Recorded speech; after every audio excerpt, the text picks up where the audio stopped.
Hey guys, tonight we're taking a deep dive into what snow, ice, and wind used to mean, long before weather apps and waterproof jackets. Picture an entire culture where survival depended on noticing the thickness of frost on a bone knife, or how quiet the ice got right before it cracked in half. This wasn't checking the forecast, this was the forecast, and missing a cue didn't mean being slightly underdressed. It meant being frozen into a regrettable cautionary tale. So before you get comfortable, take a moment to like the video and subscribe, but only if you genuinely enjoy what I do here. And let me know in the comments where you're tuning in from and what time it is where you are. Now dim the lights, maybe turn on a fan for that soft background hum, and let's ease into tonight's journey together. Ice, in the Arctic, was never just ice. It functioned more like a weather archive crossed with a public safety announcement, updated daily. Surface texture, color tone, cracking sounds, and even silence all carried urgent, non-negotiable meaning. A single wrong assumption could put an entire sled team in the ocean, and yet somehow without modern instruments or real-time satellite feeds. Arctic peoples consistently interpreted these signs with astonishing accuracy. Smooth ice was rarely trusted. Contrary to its attractive mirror-like sheen, a flawless surface often indicated rapid freezing over unstable terrain, creating layers of tension and air pockets underneath. These invisible fractures could turn weight-bearing roots into liquid traps with zero warning. On the other hand, pebbled or windbrush textures indicated stability. The ridged formations came from repeated exposure to directional wind and sub-zero gusts, usually forming under predictable cycles. The presence of such patterns was one of several early green lights for safe travel. Crack patterns, yes, literal cracks in the ice, offered a surprisingly detailed report. Long, horizontal fractures that echoed indicated pressure being naturally released. Vertical cracks, sharp and dull, suggested instability. The tone of the ice underfoot also changed with temperature and age. Fresh, thick ice emitted a crisp, high-pitched ring when struck or stepped on. Older or layered ice lost this resonance, becoming muted and spongier in sound. Trained ears recognized dozens of variations, much like musicians, identifying an off note during rehearsal, except this version was slightly higher stakes. Snow layering contributed another dimension of forecasting. Thin, dry snow, often compared to powdered sugar, meant stable air temperatures with low moisture. In contrast, heavy packed snow indicated prior melt-freeze cycles and often concealed dangerous terrain below. Then there was the unwelcome discovery known as candle ice, formed from repeated thawing and refreezing into vertically aligned tubes. It looked deceptively solid from above, but shattered like glass under pressure. Recognizing this required a combination of visual pattern recognition and, in some regions, tactile inspection with long bone poles or harpoons. Visual distortion played a key role in interpreting atmospheric shifts. On bright, clear days, distant objects often appeared taller, squashed, or ghosted, a phenomenon caused by light refracting through air layers of different temperatures known as superior mirages. These were not seen as optical illusions, but as environmental flags. If a distant ridge shimmered oddly, or the horizon line warped into columns of light, it meant significant temperature differentials, usually early signs of shifting pressure fronts.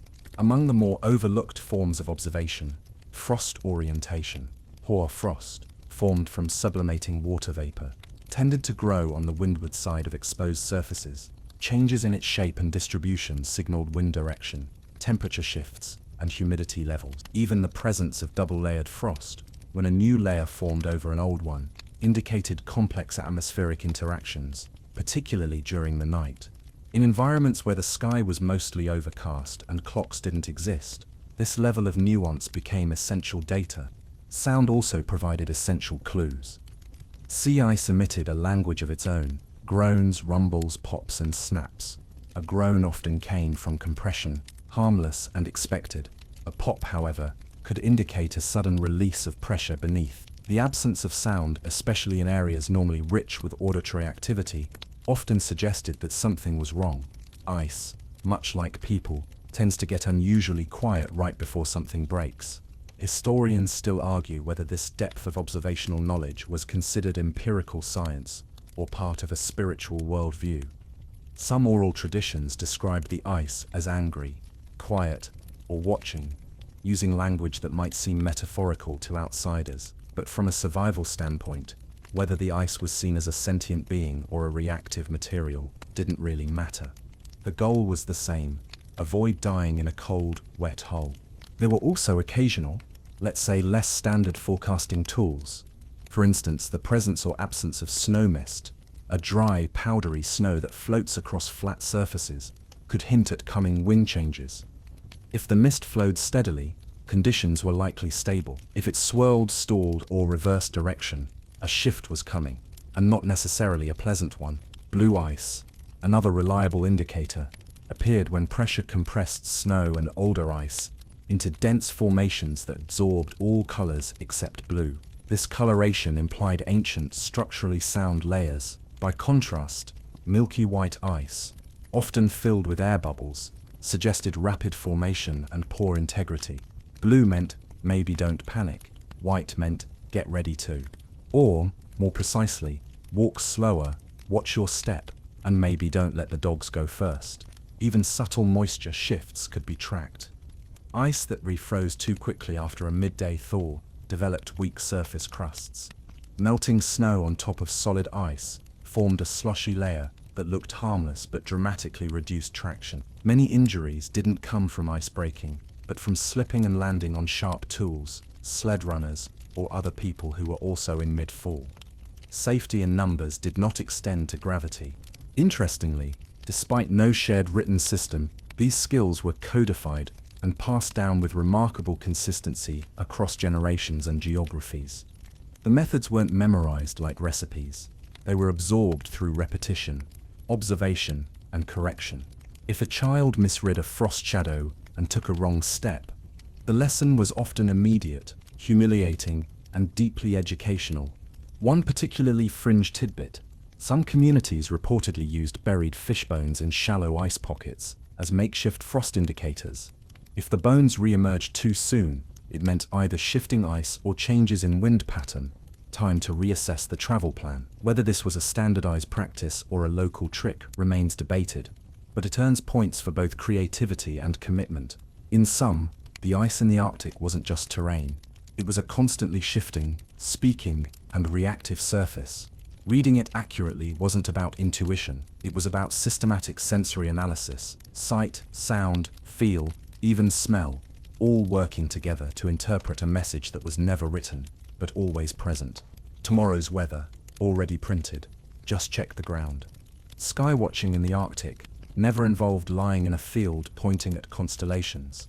The stakes were higher, the clouds far more talkative, and the moon occasionally suspicious. With no weather maps, satellites, or radar, the sky itself became the only reliable tool for forecasting, provided one knew what to look for.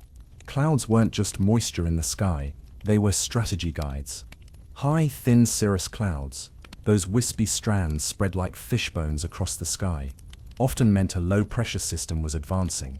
Within a day or two, that could bring snow or wind shifts. Mid-level altostratus clouds indicated moisture in the air and a strong possibility of precipitation.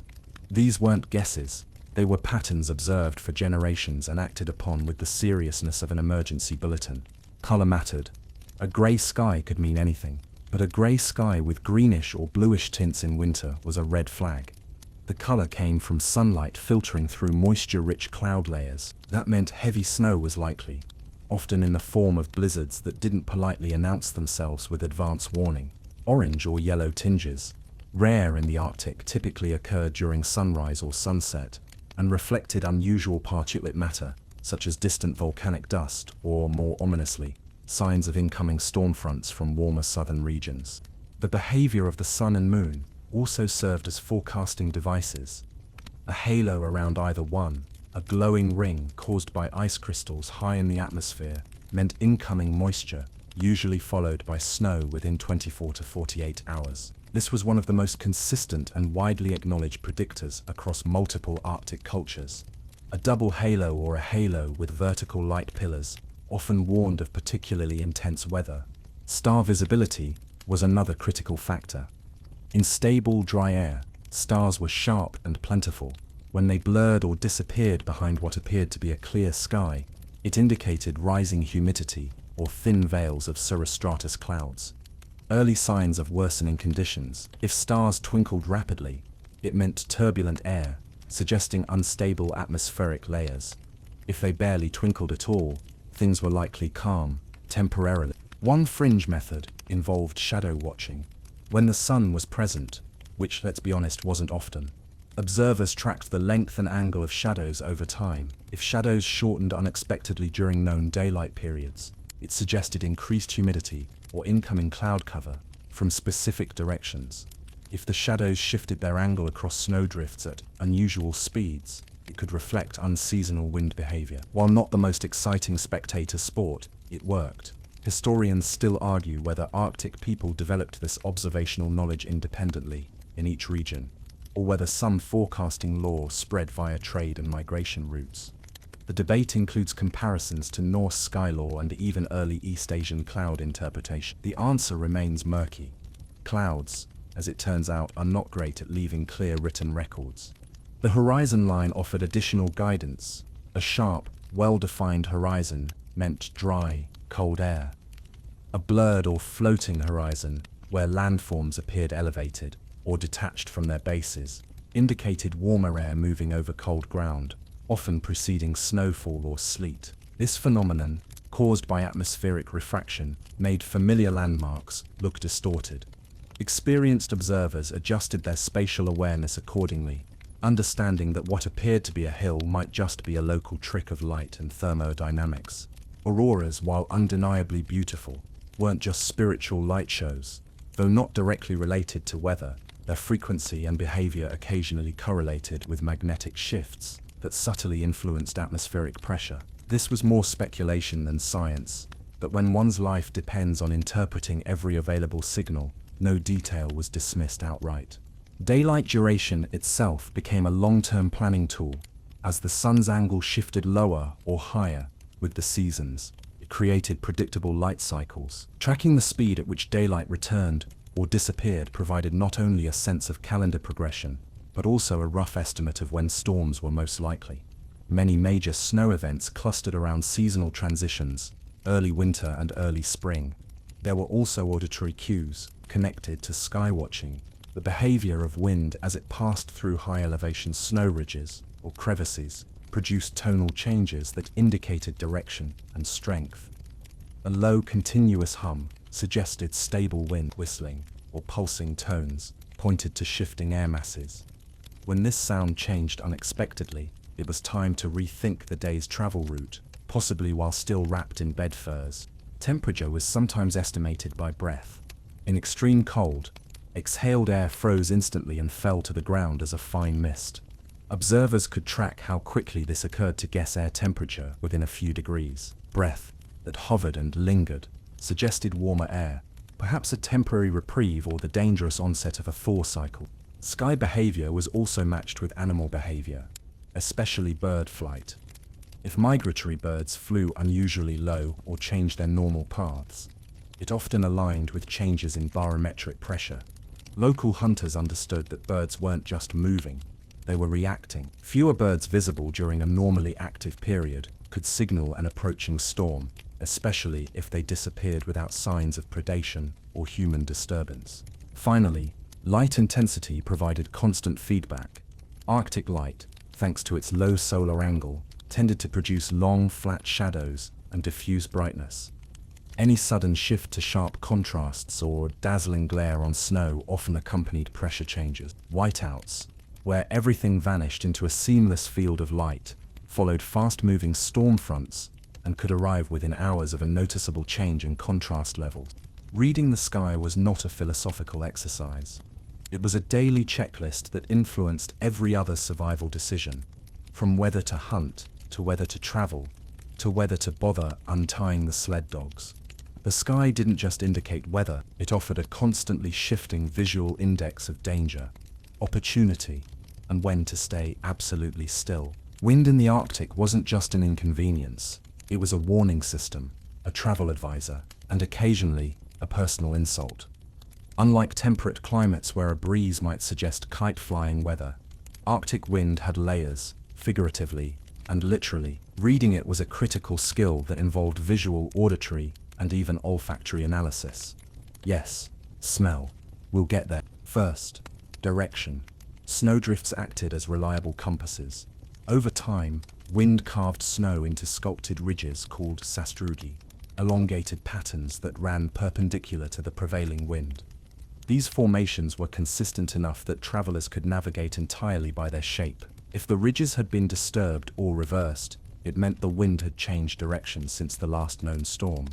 Depending on what was coming, that could mean adjusting travel plans or halting them altogether. Sastrugi also held messages about wind intensity. Narrow, sharp ridges indicated high, sustained wind, while rounded or softened shapes suggested milder conditions. Multiple, overlapping layers meant multiple events, each one compressing a different chapter of the weather into the landscape. Experienced observers could read these layers like a book left open on the tundra. The auditory experience of wind was equally revealing. Howling wind through rocky outcrops or over snow ridges created distinct pitches. A low roar suggested a distant storm. Whistling through narrow spaces often preceded more rapid pressure drops. A shift from steady wind to gusts signaled the arrival of a frontal boundary, essentially an atmospheric turf war between competing air masses. Even tools could serve as accidental weather instruments. For example, if dog sled traces disappeared overnight due to wind drift, it gave a rough estimate of wind speed and direction. Poles planted upright in snow could show lean and ice formation direction. Some families marked food caches or tent stakes not just for visibility, but as passive wind indicators, collecting snow differently based on which side was exposed. Smell, while not a universally acknowledged forecasting tool, did play a role. In coastal areas, the scent of the sea fish salt rot could travel inland with strong southerly winds. This often preceded sudden warming events or thaws. Conversely, the absence of expected smells during particular wind patterns suggested weather inversions or still air, a dangerous condition for smoke buildup and frostbite risk. Historians still argue whether Arctic wind observation was standardized across regions or more localized based on microclimates and terrain. Some researchers suggest that individual valleys and coastlines had their own wind personalities, leading to hyperlocal names and expectations. What was considered a harmless morning breeze in one community could be a day-ending blizzard prelude in another. One particularly creative method of wind reading involved listening to snowflakes. During light snowfall, falling flakes make distinct sounds depending on the wind's behavior. Dry, light snow falling in still air is nearly silent. Add a stiff wind, and the snow hisses across the surface. A sharp, rasping sound indicated denser flakes, usually associated with moist, heavy snow that could signal a shift towards sleet or wet conditions. Again, this wasn't atmospheric poetry, it was actionable data collected by ear. Flags weren't common, but clothing was. Loose garments, or drying hides, strung outside served as flexible, low-tech anemometers. The way a fur swayed or didn't offered a visual reference point for wind force. More subtle observers noted not just the movement, but the rhythm. Erratic flapping often preceded turbulent wind or sudden gusts. Consistent waving usually meant steady, manageable conditions. Animals offered their own wind-related forecasts. Sled dogs frequently reacted before humans noticed a wind shift. Increased agitation, howling, or restlessness, especially if accompanied by sniffing or scent tracking, could mean changes in atmospheric pressure or scent direction. Ravens, known for playing in air currents, would alter flight height and path based on wind layers. If they dropped low or disappeared entirely, it meant the upper air was unstable or too fierce to navigate. Wind also revealed itself through thermal sensation. In calm conditions, the Arctic's brutal temperatures were slightly less threatening, but even a modest breeze could push wind chill into dangerous territory. Traditional knowledge included not only the expected temperatures, but how quickly exposed skin would freeze under specific wind conditions. This wasn't academic, this was, your cheek has 90 seconds. Some structures were built with wind logic in mind. Entrances were designed to block prevailing gusts. Vent holes were placed strategically to release smoke without inviting frostbite-level breezes. The layout of snow houses or tents often factored in which direction storms were likely to arrive from. If a camp was arranged unusually, it might be due to a recent change in wind patterns, and that alone might alter decisions about travel, hunting, or food preparation. One lesser-known technique involved snowflake orientation. Under certain wind conditions, snow crystals aligned in horizontal layers. Observers who examined snow blocks cut for building or inspection could determine the direction and speed of the wind during the snow's deposition. It was essentially reading past weather encoded in the snowpack itself. Understanding wind in the Arctic wasn't about avoiding inconvenience. It was about determining if a 20-minute walk to check a fishing hole would become a 3-day rescue mission. Wind dictated more than temperature. It controlled navigation, the behavior of animals, the effectiveness of shelters, and even the shelf life of meat stored in caches. Wind, in other words, wasn't just the air moving around. It was the invisible architect of survival, carving snow, bending trees, and nudging anyone who didn't listen just a bit too far in the wrong direction. Dogs in the Arctic were never just pets or transportation. They were also barometers, storm alarms, and occasionally atmospheric gossipers. Their behavior was observed closely, not out of affection alone, but because they often knew what the weather was doing before any human noticed. Interpreting sled dog behavior was, in many ways, an essential part of Arctic meteorology. A sudden burst of restlessness in a team that had previously been calm often indicated pressure changes. Dogs would pace, circle, sniff the air, and whine long before a storm's first snowflake landed. These shifts in behavior weren't isolated to one breed or region. Across the circumpolar world, communities noticed that canine agitation frequently preceded severe weather. Howling patterns also changed. A dog that howled with pauses, head tilted at a particular angle, often mirrored shifting wind or temperature. Dogs might gather closer to each other, or tellingly, closer to the humans, well in advance of dangerous cold snaps. In an environment where dangerous cold was just the daily setting, this meant something unusually bad was on the way. Some Arctic groups had specific words for these behavioral phases, essentially classifying canine forecasts. Dogs also stopped eating under certain conditions. A healthy sled dog, refusing its fish ration, particularly during an otherwise normal day, wasn't just being picky. It could indicate rising humidity, an incoming pressure front, or even changes in ozone. These links are still being studied by modern researchers trying to understand how animals detect weather through scent and electromagnetic sensitivity. Historians still argue whether these patterns were learned by the dogs through conditioning, or if they reflect some deeper biological sensitivity to environmental shifts. Either way, the result was the same. Dogs noticed things before people did, and people noticed the dogs noticing. That became the working system. One fringe method involved testing dog response during test outings. If a dog refused to walk in a certain direction, even if commanded, it was considered a serious warning. Experienced mushers often turned back, without further debate, even if conditions looked fine. This wasn't superstition, this was evidence-based stubbornness from a creature whose life depended on getting it right. Observing sleeping habits provided additional clues. Dogs that suddenly slept curled tighter, or buried their noses deep under tails, beyond the usual cold night posture, often signaled approaching temperature drops. If they started digging small snow pits to lie in despite having better shelter options, this could indicate incoming wind or drifting snow. These instincts served them for thousands of years of wild ancestry. Humans simply paid attention. Fur position mattered too. Flattened fur, twitching skin, and unusually frequent shaking off movements were associated with static charge in the air, an early sign of atmospheric instability. A sled dog suddenly fluffing itself repeatedly under a clear sky wasn't grooming, it was responding to something not yet visible. Noise sensitivity was another forecasting tool. Dogs often became reactive to distant sounds that humans couldn't hear, such as shifting ice, oncoming gusts, or movement in snowpack layers.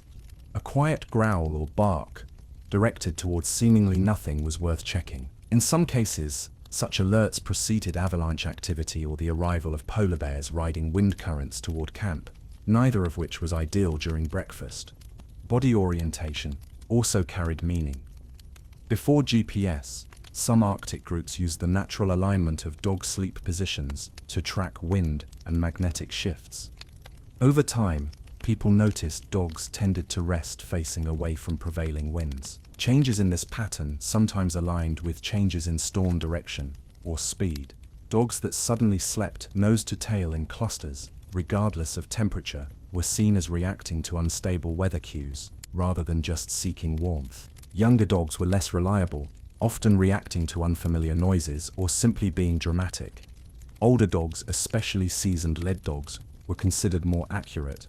Communities often relied on the oldest animals not just for trail navigation, but as mood sensors for the land itself. The distinction wasn't subtle, it was understood. Interestingly, the relationship worked both ways. People also trained themselves to stay calm, to avoid setting off the dogs. In high-risk conditions, humans intentionally moved slower, spoke in gentler tones, and avoided raising tension, knowing that the animals were already on edge. Mutual regulation. Not exactly your average obedience school, but highly effective. Canine weather instincts extended to their role during travel. On the trail, if the lead dog veered unexpectedly, it was rarely arbitrary. Even when terrain maps or memory suggested a particular route, some dogs refused to take it, indicating slush, thin ice, or shifting snow layers ahead. These refusals were respected, sometimes grudgingly, by humans who knew that arguing with an Arctic sled dog over directional ethics was rarely productive. Certain breeds were preferred not just for strength, but for sensitivity. Dogs with denser undercoats, strong scent tracking, and independent thinking were favored. This wasn't about looks, it was about accuracy. Some mushers quietly admitted that a particular neurotic dog might be more useful in poor weather than a stoic one, simply because it noticed more. The fringe end of this system included companion animals that were never hitched to sleds at all. Some households kept small, alert dogs, whose only job was to bark at subtle changes in air pressure or ice groans. Think of them as organic smoke detectors, tiny, high-strung creatures that panicked helpfully at the right time. All of this formed an integrated, informal network of observation. Dogs, by nature, were closer to the ground, literally and physiologically. Their survival instincts were fine-tuned through millennia of exposure to Arctic conditions. Rather than overriding them with human logic, Arctic people wisely chose to interpret and collaborate. The result was an alliance built not on trust, exactly, but on evidence. Dogs provided data, humans listened, and between the two, communities learned when to move, when to stay, and when to quietly panic in advance of a howling white wall of snow. Ice doesn't just sit there looking pretty, it makes noise. And in the Arctic, those noises were part of an ancient unspoken language that people relied on to avoid falling through it, being crushed by it, or ending up stranded on the wrong side of a freshly opened lid. Interpreting the sounds of frozen landscapes was as essential as knowing how to build a fire. Possibly more so. The ice creaked, groaned, snapped, popped, and boomed. Each sound conveyed specific information. A long, drawn-out groan was usually harmless, often caused by pressure redistribution as ice sheets expanded or shifted. It was the sound of the environment stretching its limbs. These groans echoed across vast distances, sometimes sounding like distant thunder. Under the right conditions, they could be heard from dozens of kilometers away. Sharp snaps were a different story. Sudden localized cracking sounds indicated stress fractures forming, typically due to temperature swings or sudden loads. These cracks were not polite warnings. They meant move quickly in any direction that wasn't toward the noise. The danger wasn't just falling in. It was being caught between splitting slabs or finding that the ice behind had disappeared just as quickly. Booms, meanwhile, were the ice equivalent of slamming a door. These deep, concussive sounds often meant large sheets of sea ice were shifting against each other. Sometimes they piled up massive blocks thrown on top of each other in towering ridges by wind and current. The aftermath looked less like frozen water and more like a tectonic tantrum. Historians still argue whether these sounds were understood systematically or simply through accumulated experience. There are no known manuals of Ice Sounds 101, but oral traditions consistently reference them, songs, proverbs, and warnings all baked in. Some communities even mimicked ice sounds, in storytelling to describe past disasters or teach children what to avoid. Vibration was part of the information package. A sound could be heard, but more importantly, it could be felt. Under certain conditions, a sharp crack beneath one's feet sent vibrations through the soles, differentiating surface fractures from deeper structural ones. A hairline crack might sound dramatic, but feel minor. A subtle vibration paired with no sound, however, meant something was shifting below, silently. Air temperature affected everything. In extreme cold, ice became brittle, amplifying sound. Subtle movements could produce dramatic cracks. In milder cold, the ice flexed more, absorbing pressure and softening noise. Arctic people adjusted their interpretation accordingly. A sharp crack at 40 degrees might not mean immediate danger. The same sound at 5 degrees could be catastrophic, indicating slushy weakness under a hardened top layer. The location of the sound mattered. On land-fast ice, attached to the shoreline, cracking was expected. On pack ice floating on the ocean, cracking could mean open leads forming or closing. The latter posed immediate danger to hunters and sledders, particularly those traveling with dogs or carrying loads. Leads could appear with shocking speed and leave no safe crossing behind. One quirky but useful tip: some people reportedly used a bone knife or spear tip to listen to the ice. Pressing the tool to the surface and touching the other end to the ear, they could detect micro vibrations from distant cracking. This method may sound like something out of an Arctic detective series, but it worked well enough to be remembered and occasionally still practiced. Echolocation played a part. Wide open flat ice produced clean, far-traveling echoes. A pop that echoed meant the ice sheet was relatively stable, one break traveling through a consistent medium. A crack with no echo often indicated uneven terrain, wet pockets or fractured sublayers, like breaking a pane of glass hidden under fresh snow. Not ideal. Shifting ice also had a visual component.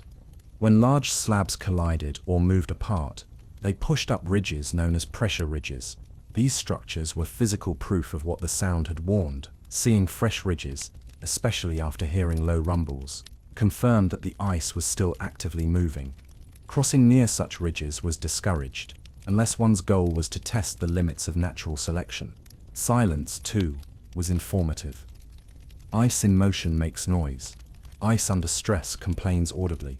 When everything went quiet, eerily, totally quiet, it sometimes meant that tensions were building and hadn't yet been released. This was, counterintuitively, one of the more alarming situations. No noise didn't mean safety, it meant unknowns. Tracking these changes wasn't done in isolation. Ice acoustics were just one part of a broader network of signs, integrated with wind, snow texture, sky behavior, and animal responses, but they held a unique weight. The ability to identify a boom versus a crack wasn't theoretical, it was immediate. If a hunter heard the wrong sound, they didn't finish their snack and think it over. They left. Some people developed preferences for certain voices of ice. Younger hunters were trained to listen during quiet moments. Not only during crisis, children learned to mimic the sounds during play, practicing distinction between harmless groans and alarming snaps. In some regions, ice had nicknames depending on its noise profile: singing ice, sleeping ice, angry ice. The labels were practical, not poetic. One final note: there were seasonal patterns to ice sound. Spring ice, the kind that thawed during the day and refroze at night, was noisier and more unpredictable. It snapped, hissed, and collapsed with greater frequency. People approached it with heightened caution. Winter ice, by contrast, settled into a sort of acoustic routine, less volatile, but still capable of surprises. Ice, then, was not passive. It responded to heat, weight, time, and pressure, and voiced every response in ways that could be learned, logged, and obeyed. In Arctic survival, listening to the ice was not optional. It was an essential part of decoding the environment, where silence could kill, and a single pop might be the loudest advice ever given. Lighting a fire in the Arctic wasn't as simple as grabbing a lighter and some kindling. In fact, it often didn't involve firewood at all. Trees were largely absent across vast Arctic regions, leaving a shortage of that one ingredient most people today take for granted when thinking about heat. What Arctic people had instead was ingenuity. a strong stomach, and an incredibly nuanced understanding of how fat burns. The primary source of heat and light came from oil lamps, usually fueled by seal or whale blubber. These weren't rustic decorations, they were lifelines. The most commonly used type was the calic, a shallow, crescent-shaped stone lamp carved from soapstone or another soft rock. This design wasn't accidental.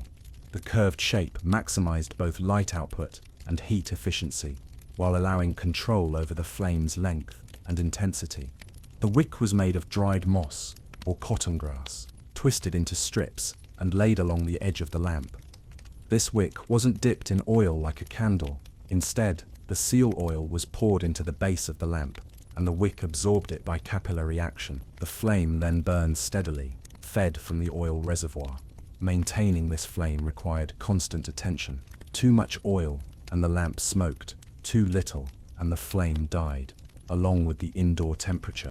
A properly maintained quillic could keep a small shelter habitable, even in 40°C weather, not warm by modern standards, but warm enough that water didn't freeze mid-air, and faces remained attached. One lamp, carefully tended, could provide just enough heat to melt snow for water, warm up food, and keep frostbite at bay. One of the more niche but historically accurate details, these lamps were often kept burning continuously for weeks, or even months during winter. Extinguishing the flame entirely was done only under specific circumstances, as reigniting it, especially in wet or stormy weather, was a delicate operation, and given the lack of matches, most people preferred to simply keep it alive. In some communities, the flame was passed from house to house when needed, carried in a container to help start a new lamp. Think of it as Arctic candle sharing, but with more survival pressure. Historians still argue whether the ritualistic care of these lamps carried spiritual meaning, or if the near religious attention was purely practical. Given that the flame literally kept everyone alive, the line between sacred and sensible became blurry. Some oral histories described the flame as having moods, and lamp maintenance was considered a vital role, often assigned to the most meticulous member of the household. Alternative fuel sources were also used depending on availability. In coastal areas where marine life was abundant, seal and whale oil were the gold standard. Inland, fat from caribou or even bear could be rendered into usable fuel. The burning properties vary. Whale oil burned more cleanly and brightly, but was harder to acquire. Seal oil was more common and gave off more heat, though it had a stronger smell, described variously as earthy, fishy, or an acquired taste, and not one you want to acquire indoors. When food was scarce, lamp fuel became a moral calculation. In extreme conditions, some families were forced to choose between burning blubber for heat or eating it. Lamp fuel wasn't just fuel, it was stored calories, vital for survival. In less desperate times, specific parts of the animal were designated for lamp use, fatty offcuts, or older oil stores with slight spoilage that made them less ideal for consumption. The lamps also served as basic cooktops. Meat or fat was held over the flame, with tools fashioned from bone or horn, or placed in small stone pots, suspended above the flame. Cooking was slow, methodical, and heat was distributed unevenly, but it worked in a world where firewood was a myth and microwaves hadn't been invented. This small flame was the center of the household: kitchen, heater, light bulb, and emergency signal, all rolled into one. One particularly clever method involved using heat-reflecting surfaces. Bone, ivory, or polished stone was sometimes placed behind the lamp to redirect heat and light toward a specific area. Some shelters used layered animal skins or tightly woven fur to insulate the lamp area, maximizing warmth while reducing fuel usage.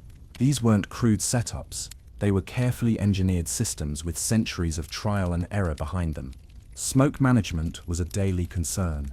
Oil lamps, especially when poorly trimmed or fed with subpar fuel, produced thick, greasy smoke that could build up on walls, clothing, and lungs. Shelter ventilation had to be balanced with heat retention. Most snow houses and tents featured smoke holes, or angled vents, designed to let warm air escape slowly without losing all the heat. It was a delicate equation: too much ventilation, and the shelter turned into a freezer. Too little, and everyone got smoked like a fish. Light from the lamp had its own set of responsibilities. During the long polar night, It was the only illumination available.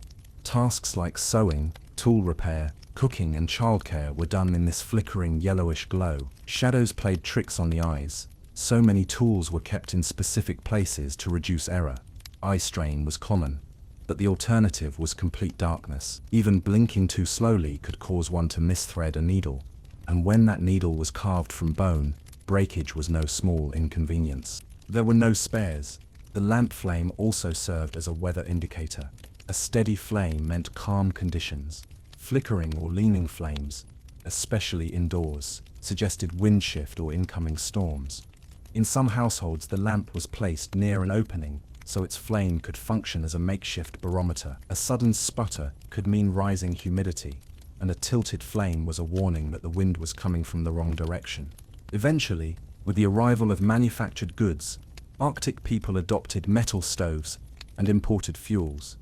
But in many areas, oil lamps remained in use well into the modern era. They required no outside infrastructure, no batteries, and no imports, just knowledge, patience, and a steady supply of something fatty. In short, the Arctic flame was not a romantic gesture. It was a full-time job, a chemical balancing act, and the centerpiece of everyday life. It didn't just heat the room, it lit the way through a season where even the sun couldn't be bothered to show up. Cooking in the Arctic demanded more than skill. It demanded chemistry, patience, and the ability to make do with ingredients that were often frozen solid, partially fermented or still moving. Without firewood, ovens, or reliable warmth, food preparation relied on a few key tools: oil lamps, carved stone pots, raw animal parts, and environmental knowledge that bordered on alchemy. If anything about Arctic cuisine sounds bizarre, it's usually because it had to work in a place where nothing grew and refrigeration came standard with the air. The central challenge: everything was frozen, not freezer frozen, but bone snapping, rock hard, -40 Fahrenheit frozen. Most meats were stored by simply leaving them outside, where they become essentially uncuttable without an axe. Preparing these ingredients for eating involved long thawing periods, often under one's clothing inside the shelter or next to the family's one precious heat source, the seal oil lamp. Portions of meat were rotated around the flame like human-powered rotisseries. Patience was a requirement, not a virtue. Soups and stews were popular, not for variety, but for necessity. Liquids could be heated in soapstone pots, suspended over oil lamps, slowly melting fat and bone into broth. Arctic people made use of nearly every part of an animal: bone marrow, connective tissue, stomach lining, blood, and fat, all went into the pot. These weren't scraps, they were calories. In a region where vegetables were a rumor and scurvy was a recurring nightmare, every nutrient was vital. The quirky side of this: blood was often used as a thickener. Fresh blood from seal, caribou, or fish was mixed with fat or snow to create pudding-like meals, sometimes cooked slightly, sometimes consumed raw. The consistency resembled mousse. The flavor, apparently iron-forward, but it provided protein, calories, and warmth. Three things more useful than flavor in an environment that actively tried to kill people at every meal. Historians still argue whether fermented foods were developed primarily for preservation or for texture and taste. Either way, they featured prominently. Aged fish, half-dried seal meat, and other semi-preserved items were common. The fermentation process was not controlled in a lab. It happened in pits, bags, or sealskin containers buried in snow. The results were potent and divisive. Some meals smelled so strongly that even dogs had opinions, but they kept well, required no heat to prepare, and were filled with beneficial bacteria, whether the original chefs knew it or not. Tundra plants did appear in warmer months and were occasionally gathered and preserved. Mosses, lichens, and rootlets were collected, dried, and sometimes added to soups as thickeners. Certain berry varieties were cached in animal oil, turning into an oddly effective jelly meat hybrid. These were often eaten during ceremonies or as palate cleansers, after, for example, chewing on boiled tendons. Speaking of chewing, Arctic cooking often relied more on teeth than fire. Some foods were intentionally tough and dense. Boiled skin, dried jerky, and fat slabs were softened slightly over flame, then gnawed until edible. Tools helped: stone knives, eweless, rounded cutting blades, and bone picks were used to carve, shave, and slice. But much of the real preparation happened in the mouth. Meals were less about presentation and more about methodical calorie acquisition. Portioning wasn't done with cutlery. Meat was served communally, and people sliced off pieces directly from the source. Sharing was both practical and cultural. Everyone had access, and no one ate alone. Some food required coordination, such as splitting a frozen fish cleanly in half with one strike or peeling frozen skin off a seal carcass before it bonded to the tools. One particularly fringe practice: using ice as a cooking surface. Thin meat or fish slices were placed on specially shaped ice slabs, then cooked using focused sunlight or radiant heat from lamps. The ice insulated the food from burning while gradually thawing it. This was less common but documented in regions with strong sunlight and time to experiment. It wasn't fast food, but it was effective, and it worked with what was available. Beverages were limited. Water was usually melted from snow or ice. This sounds simple, but it came with a warning: snow alone does not hydrate. Eating unmelted snow lowers body temperature and burns calories during digestion. Arctic people knew to melt it properly, usually by placing snow in a container near the lamp, often adding fat or bone for extra nutrition. Tea was made from gathered leaves and lichen when possible, and occasionally from imported sources once trade increased. Still, the most common drink was broth, hot, fatty, and filled with whatever nutrients had survived the boiling process. Food storage also required strategy. Without refrigerators, everything was technically refrigerated. But preservation wasn't automatic. Moisture, animals, and ice shifts posed risks. Meat was often stored in caches raised on stilts or buried in permafrost. Sea ice sometimes doubled as a cold pantry, but shifting ice could mean losing the entire supply, along with the carefully marked location. Utensils and tableware were sparse. Many Arctic people ate with their hands or used knives as both preparation and eating tools. Shared bowls and drinking vessels were made from wood, bone, or stone. Cleanliness was maintained through snow scrubbing and smoke sterilization. It wasn't sterile, but neither was anything else. In terms of efficiency, it worked. Cooking smells had unintended consequences. Strong scents could attract predators: bears, wolves, or curious foxes. Some camps used scent dispersal tactics, such as placing fire pits downwind or cooking outside shelter areas when possible. Others used decoys, placing scraps or older meats further away to lure scavengers off course. Every smell had the potential to trigger a food chain reaction. Ultimately, Arctic cooking was about balance, keeping food edible, safe, and efficient without wasting time or energy. It was minimalist by design. Every ingredient had a reason to be there. Every step was calculated around environmental constraints. Meals weren't events, they were engineering projects, built from fat, heat, snow, and survival logic. And they worked. Despite what modern chefs might think, the world's coldest kitchens fed entire cultures for thousands of years, without recipes, thermometers, or the ability to Google what to do with frozen intestines. Sewing in the Arctic wasn't a craft or a hobby, it was structural engineering in fur. Without proper clothing, even a short journey outside could result in frostbite, hypothermia, or an unceremonious end involving a snowdrift and some unfortunate poetry. Arctic people needed garments that were waterproof, wind-resistant, insulating, and somehow still flexible enough to walk, run, and hunt in. The solution: sewing techniques that rivaled modern sportswear, but made entirely from animal parts. Thread didn't come from spools, it came from tendons, usually caribou or seal dried, split and softened into long, strong fibers. This sinew thread was elastic when damp and stiff when dry, creating seams that swelled tight in moisture and relaxed in cold, allowing garments to adapt to shifting conditions. It also bonded with the sewing holes, preventing wind from cutting through the seams. In other words, Arctic thread was smart fabric before smart fabric existed. Needles were crafted from bone, ivory, or antler, shaped with painstaking care and polished to reduce friction. A needle snapping wasn't a minor inconvenience, it could mean days of wasted time. Each one was protected, often stored in elaborately decorated needle cases that doubled as status symbols and weatherproof toolkits. Some were carved with patterns that told stories or served as practical reminders, like which stitch to use for boots versus parkas. The sewing itself involved a range of stitches, each designed to counteract a specific threat. The overcast stitch helped prevent unraveling in damp conditions. The blind stitch created nearly invisible seams that reduced bulk. The waterproof stitch was arguably the most impressive, a technique involving overlapping fur and hide so that melting snow or seawater ran off instead of seeping in. These weren't random choices, they were climate-tested techniques, passed down through observation and repetition. Historians still argue whether sewing was primarily functional or also served a decorative, symbolic purpose.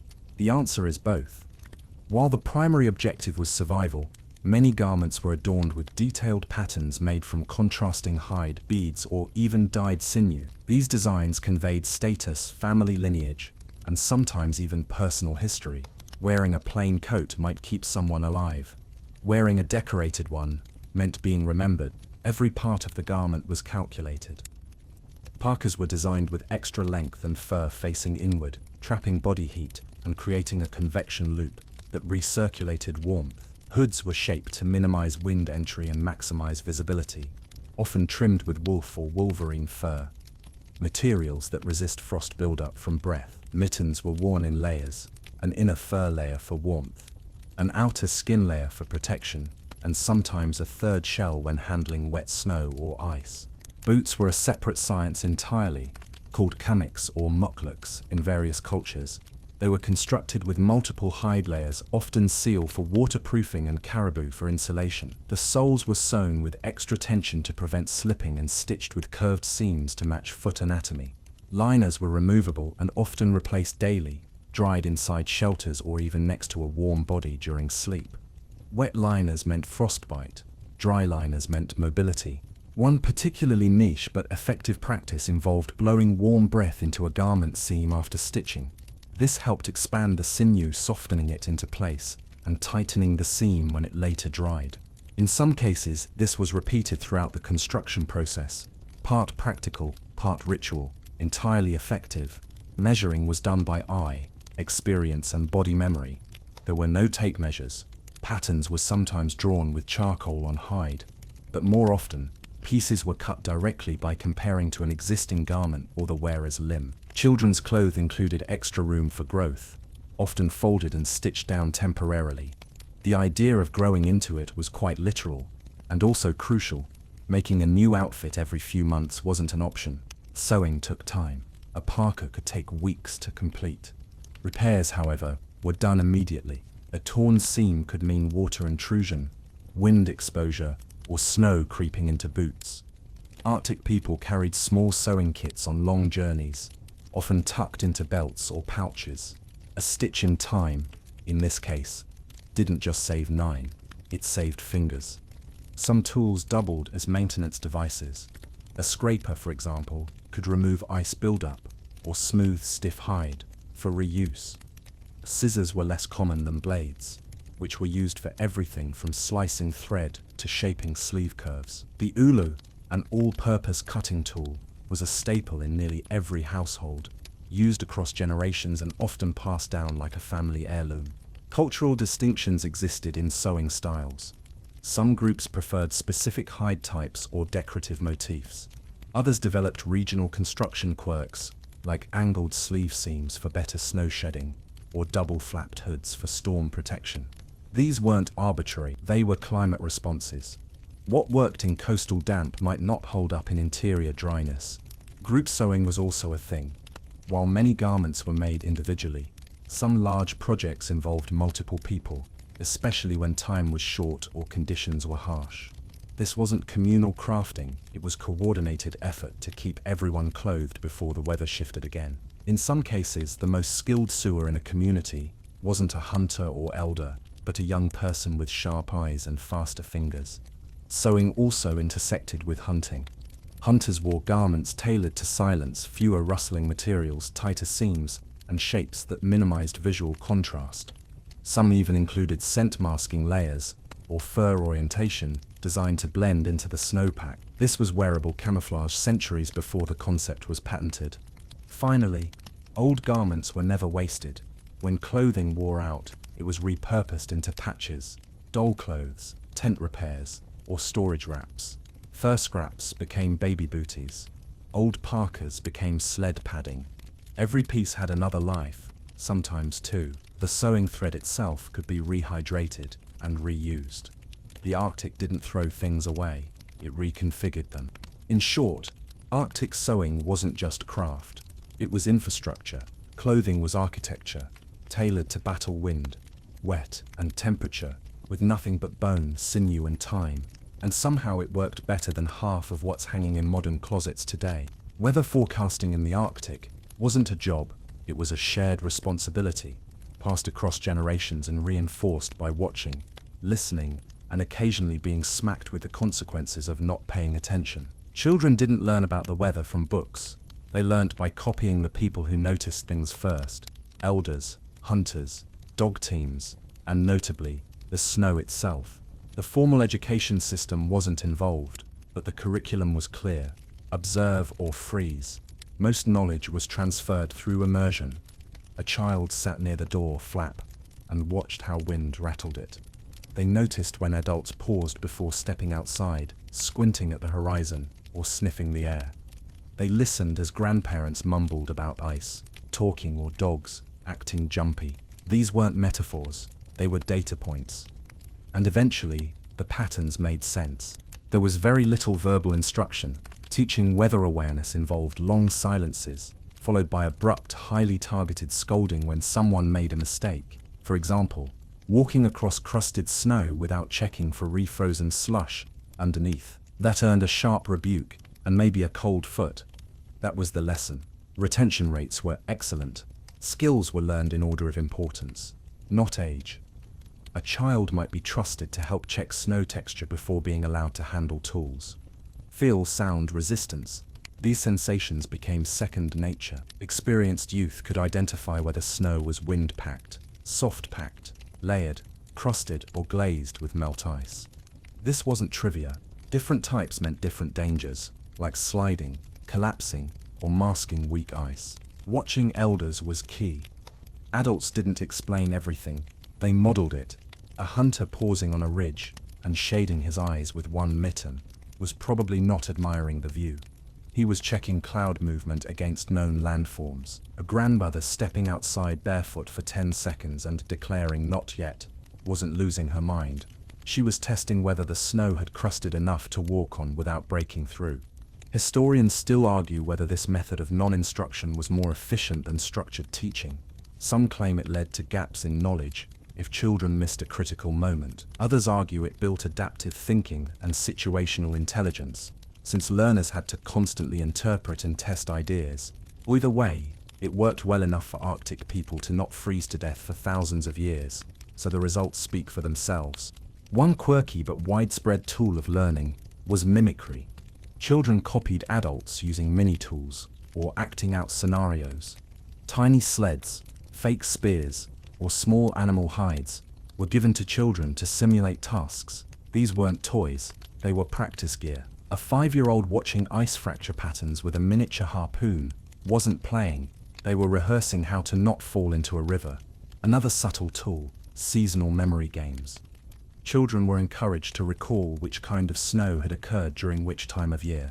If, for example, a midwinter thaw had caused a sheet of ice to form under dry powder, they were asked to remember what it felt like to walk on it, how it smelled, and how the dogs reacted. Weather awareness wasn't episodic, it was cumulative. Sound recognition also played a role. Children learned to distinguish between the good crack of expanding ice and the bad crack of load-bearing failure. These differences were not explained in lengthy detail. They were repeated until they became automatic. Some families even turned them into call and response games. One person would make a sound with their mouth, and others had to say what kind of ice it was imitating. Arctic quiz night. Basically, animal observation was another major source of training. Kids watched dogs, birds, seals, and even insects for behavioral clues. If sled dogs started circling or lying flat in a specific way, that meant changing wind. If birds flew unusually low or angled, it meant unstable air. These observations were often confirmed later when the storm or freeze came true. Repetition did the rest. One particularly understated lesson: what not to react to. Not every noise or shadow meant panic.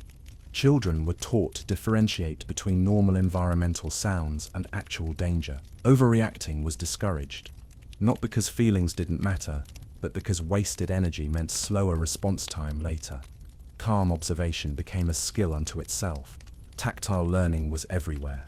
Snow was poked with sticks, stamped with feet, tasted, and even sniffed. Texture told part of the story. Wet snow, for example, had a sour smell compared to dry snow. Drifted snow packed tightly underfoot with a crisp sound. Rotting snow sank quietly. Children learned the difference between walking on it and through it, and they learned fast. There was also peer-to-peer transmission.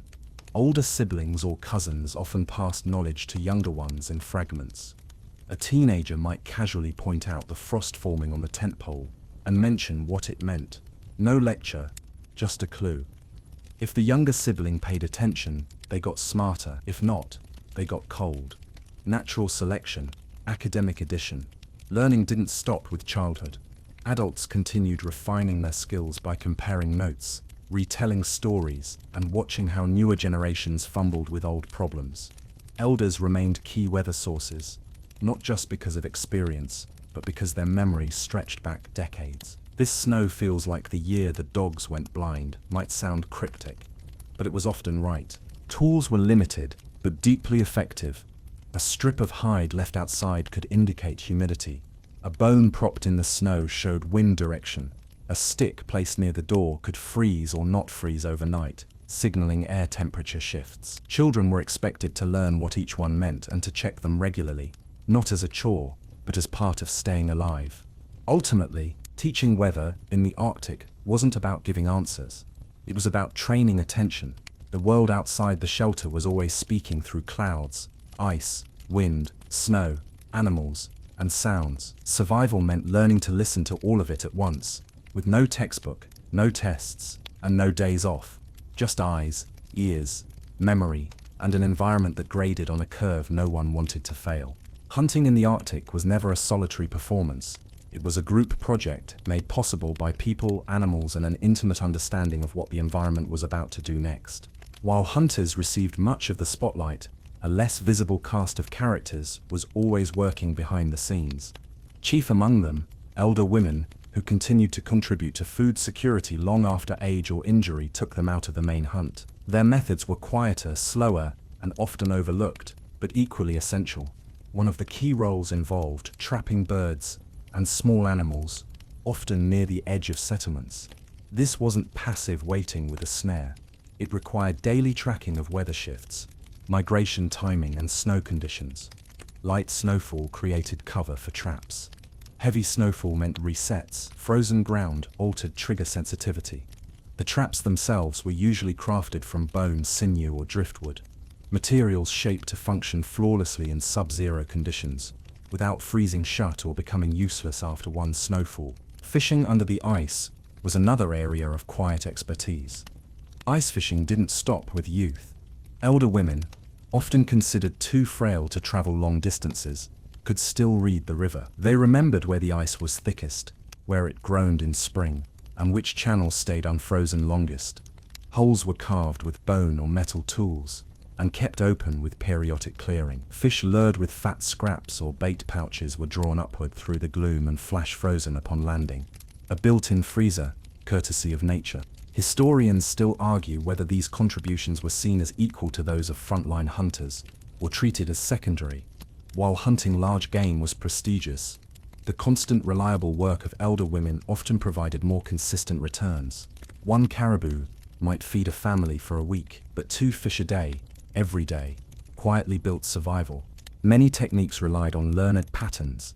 Elders knew where snow buntings nested in spring, where ptarmigan passed through each season, and which cracks in the ice echoed differently when fish were schooling below. They paid attention to things no one else noticed: the angle of frost on a reed, the thickness of bird droppings, or how quickly smoke disappeared in the air. These were all signs that something edible was nearby, or about to be. Processing food was its own domain. Gutting, drying, skinning, and storing were tasks passed down with precision. Nothing was wasted. Fish intestines became soup.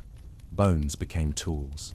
Feathers became insulation. The amount of usable material extracted from a single animal was staggering, and it was the elders who knew how to stretch those resources to the limit. A wrongly dried piece of fish could spoil a whole cache. A misjudged drying day could waste 3 days' work. Mistakes were memorable. One particularly clever method for fishing involved using movement and light. A hole would be cut into the ice, and a curved piece of bone, shell, or shiny metal was dangled into the water. The sunlight refracting through the ice above created flickering light that mimicked baitfish movement. No hook, no line, just motion and visual trickery. When a fish struck, it was caught by hand or with a spear. It sounds slow, and it was, but it worked. Another less-known technique, storing bait or lure material in the mouth to keep it soft. Seal fat, fish flesh, or even moss could freeze solid in minutes when exposed. By keeping it inside the cheek or under the tongue, it stayed pliable until needed. Unpleasant? Definitely. Practical?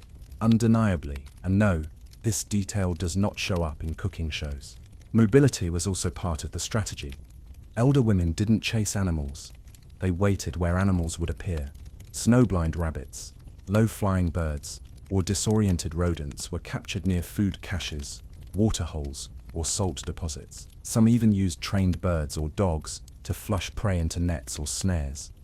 The key wasn't speed, it was consistency. And unlike large game hunting, these methods didn't require leaving camp for days. That meant they could be done while still caring for children, maintaining the cooking fire, or monitoring weather conditions. In this way, elder women became the thread tying together domestic, environmental, and survival domains.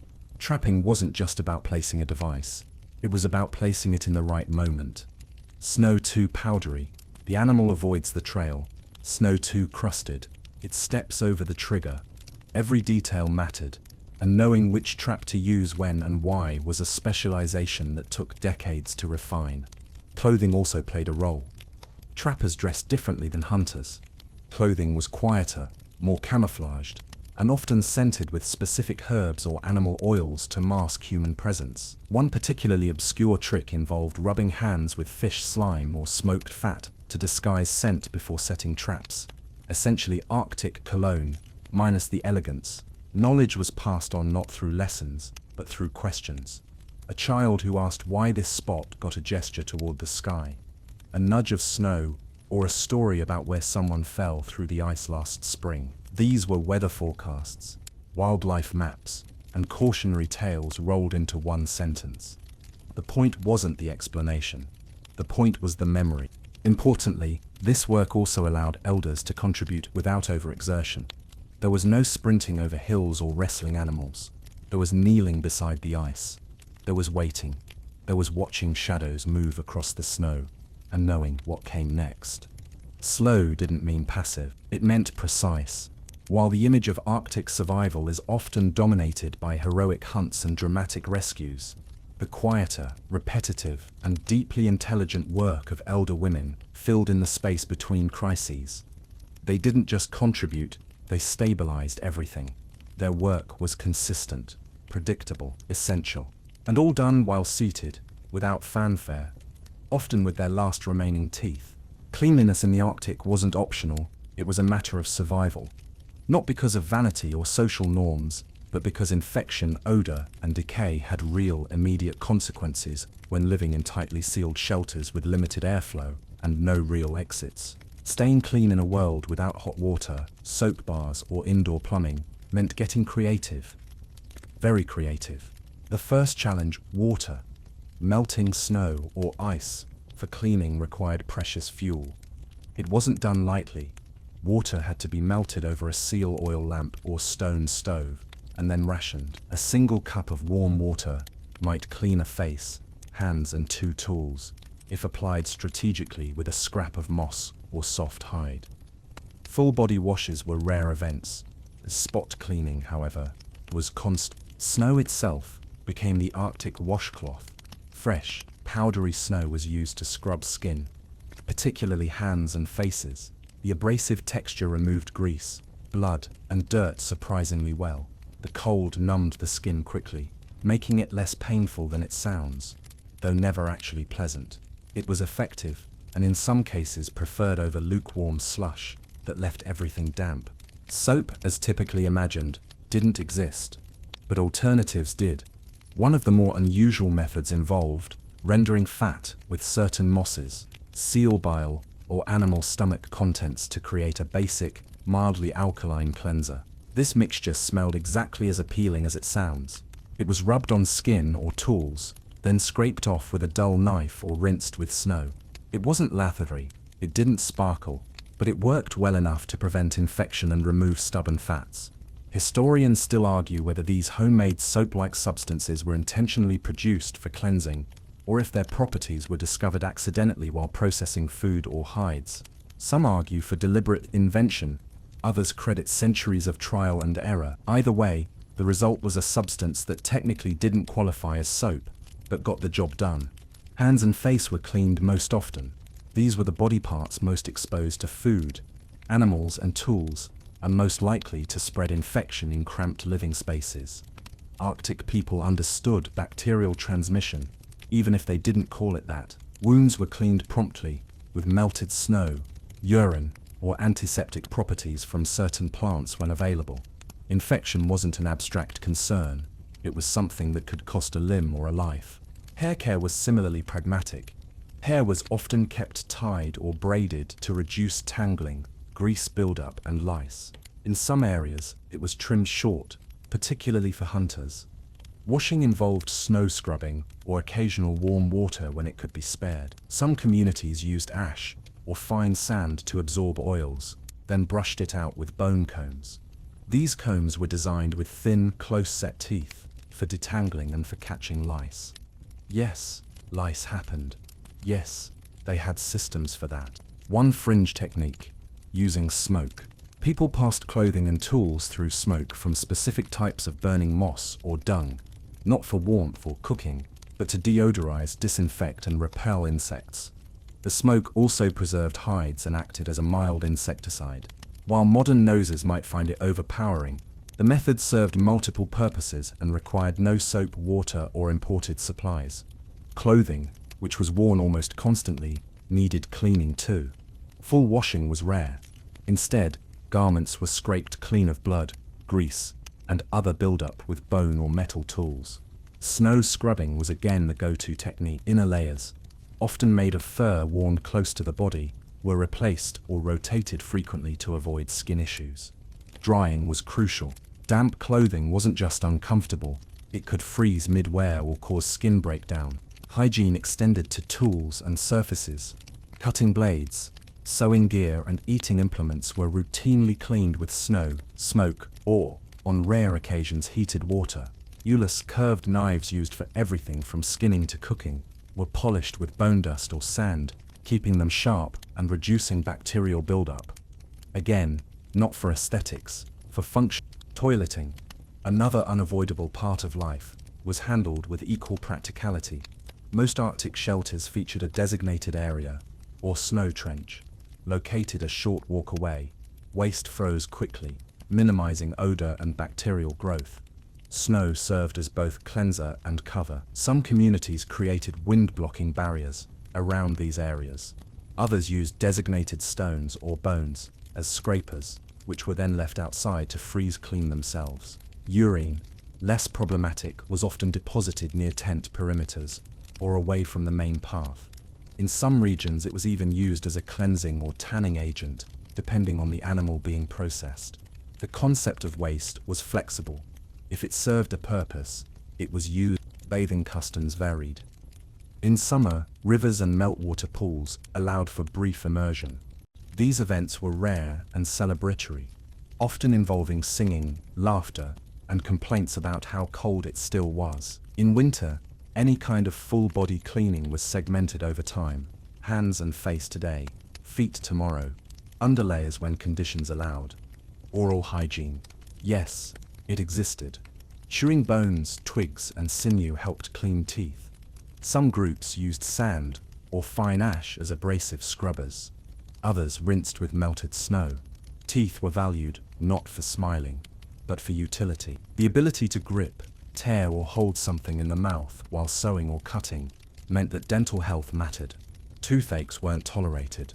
Teeth were cleaned the old-fashioned way, with friction and the occasional wincing.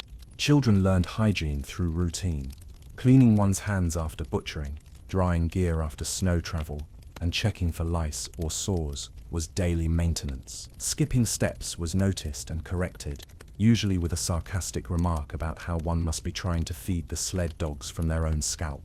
Cleanliness wasn't about being spotless. It was about being functional, healthy, and ready to move. The environment did not forgive laziness, and disease traveled fast in close quarters. By maintaining hygiene with the tools at hand, snow, smoke, moss, and whatever else froze well, Arctic communities built systems that kept them alive even without sinks, soap bars, or spa days.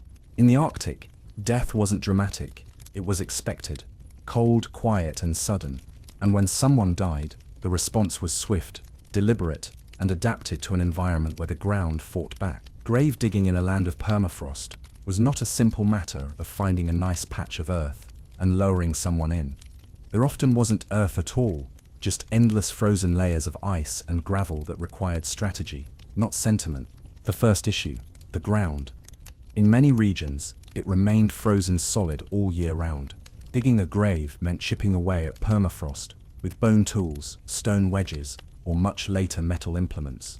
Progress was slow, sometimes painfully so. A shallow depression could take hours, even days, especially when using repurposed hunting tools or hide-wrap sticks, not designed for excavation. And this wasn't an optional task. A body left exposed attracted predators, altered community morale, and violated deeply held beliefs about rest and remembrance. Burials weren't always vertical. In many Arctic cultures, graves were dug just deep enough to offer minimal protection from scavengers and weather. The body was often placed in a fetal position, wrapped tightly in furs and bound with sinew or rope, partly to conserve space, partly in keeping with symbolic return to the womb motifs. Rocks or snow blocks were stacked over the site, not only to hide the scent from animals, but to provide visual markers and keep the grave from being displaced by storms or seasonal melt. Historians still argue whether these shallow graves represented purely environmental limitations or had ceremonial significance. Some evidence suggests intentional orientation of bodies facing a particular direction, or placed near water, hunting paths, or family camps. Others view the constraints of the terrain as overriding all other considerations. Either way, the result was a unique burial method shaped by frozen resistance. In regions with loose rock or gravel, cairns were the burial method of choice. These stone mounds provided immediate protection and required no digging. Over time, wind, snow, and animal activity flattened many of these structures, which could lead to reburial or relocation. Some communities periodically rebuilt older cairns, treating the effort as a quiet ritual rather than an urgent task. Death didn't leave the community, it lingered as part of the landscape. Where digging failed entirely, elevation became the solution. Some Arctic groups placed bodies on raised platforms made from driftwood, stone, or even animal bones. These sky burials weren't spiritual transits, they were practical measures. Exposure to the elements accelerated desiccation, reduced the risk of disease, and kept animals at bay until scavengers, winds, or time reclaimed the remains. Over years, bones scattered and became part of the terrain, wind polished, frost cracked, and unmistakably human. There were also special burial spots, high ridges, isolated valleys, or protected coves where the ground was slightly softer.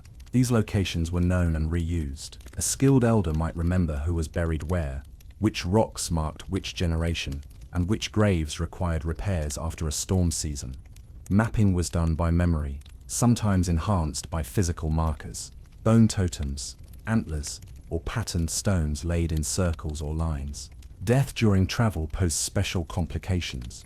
If someone died en route and burial was impossible, the body might be left in a prepared location, under a rock shelf, in a snow cave, or surrounded by protective barriers of stone and hide. These makeshift resting places were revisited later when possible, and stories were passed down about who was there, what happened, and what signs to look for if the grave was disturbed.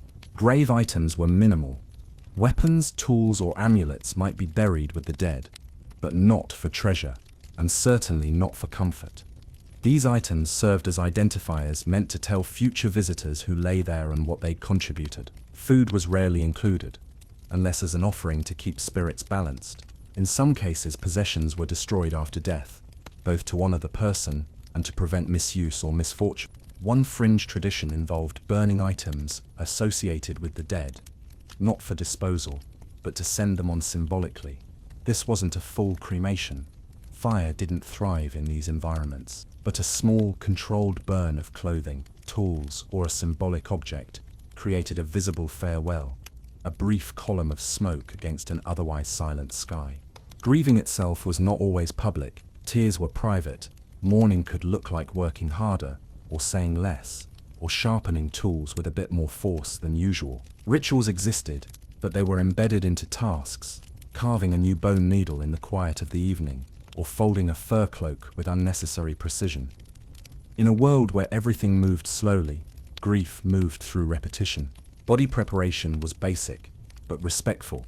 The deceased was cleaned with snow or water, wrapped tightly in available materials, and often bound to prevent limbs from stiffening into awkward shapes. Hands were folded, eyes were closed. If a mouth remained open, it might be tied shut gently with sinew. Nothing ceremonial, just tidy, just correct. Children participated in burials, not as mourners but as helpers, moving stones, bringing tools, watching carefully. Death wasn't hidden from them, it was integrated. The understanding was that everyone had a part to play, even if that part was just passing a smooth stone or holding a fur open. One rare but chilling practice involved freezing the body upright in snow if no burial or cairn was possible. This temporary standing pose prevented scavenging until burial could occur. From a distance, such figures looked like travelers or hunters. They were, in a sense, still part of the landscape, watching, waiting, not quite gone. In the end, Arctic burial wasn't about beauty, finality, or comfort. It was about containment, respect, and returning someone to the elements that had shaped them. The cold didn't make death easier, but it made the rituals clearer. Wrap, mark, cover, remember, and then get back to work. There were always others still living.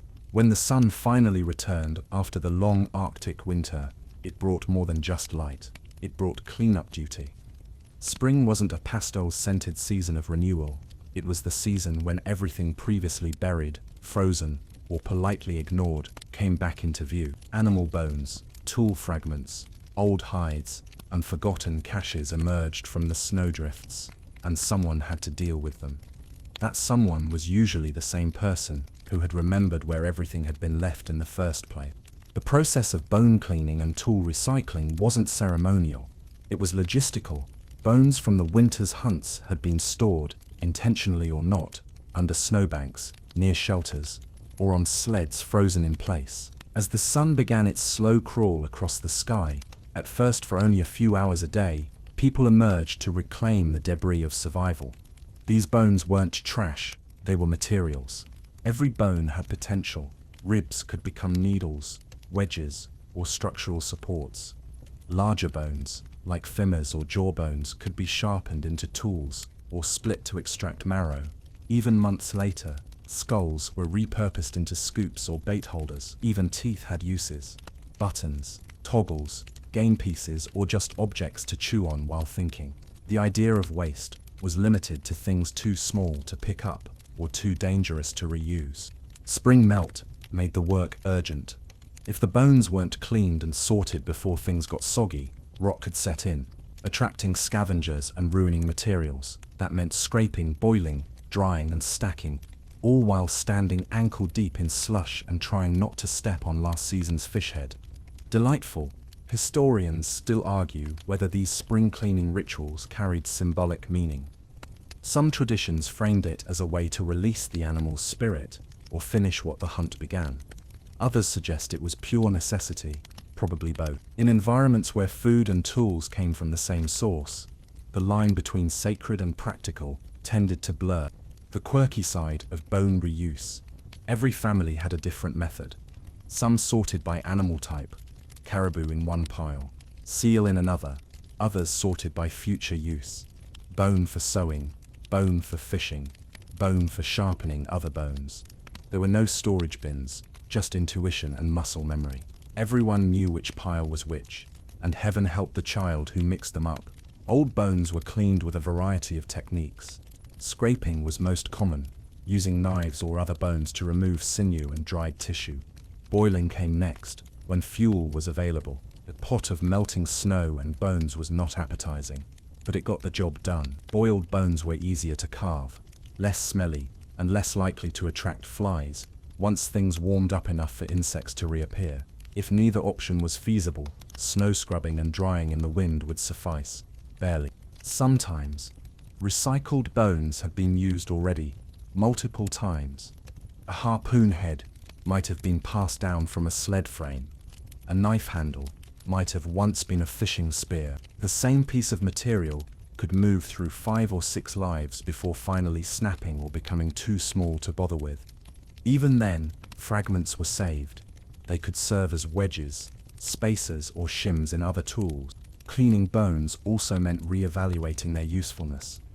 A cracked sled runner might be patched with a spine. A worn-out scoop might be recarved into a sewing gauge. Everything got a second look. It was a time of creativity disguised as routine maintenance. No one announced their innovations. They just quietly handed over a better version of an old object and let others figure out how clever it was. The sun helped. Light made it easier to spot usable materials, to carve, to stitch, to sit for longer without freezing solid. But it also meant melting ice, shifting snowpacks, and the sudden reappearance of forgotten smells. Spring cleaning came with olfactory consequences. Not everything aged well under snow. Bones that hadn't been fully cleaned in the fall sometimes emerged with a coating of mystery that required immediate, unpleasant attention. Animals responded too. Foxes, dogs, birds, everything scavenged the thaw. Humans had to act fast to reclaim bones before they were dragged away, gnawed, or buried in a new place. It was not uncommon to find a prized tool fragment halfway down a fox den or buried in a pile of feathers. Clothing got attention during this period as well. Old stitches were replaced, linings swapped, and bone needles sharpened or remade. Sewing kits were often refreshed using bone awls, thimbles, and scrapers cleaned during the thaw. Every item was held up to the light, literally, and judged on whether it would survive another season. One fringe tradition involved decorating recycled bone. Some people carved lines, symbols, or tally marks into tools, recording the number of uses, the name of the original animal, or simply a memory. These markings weren't standardized. They were personal notes, etched in calcium. If someone else inherited the item, they might continue the story or add their own record. Functional archaeology, unfolding in real time. Teaching moments occurred here too. Children helped with sorting, cleaning, and basic carving. They learned what bones could be used for, how to tell if one was cracked inside, and how to sharpen without wasting material.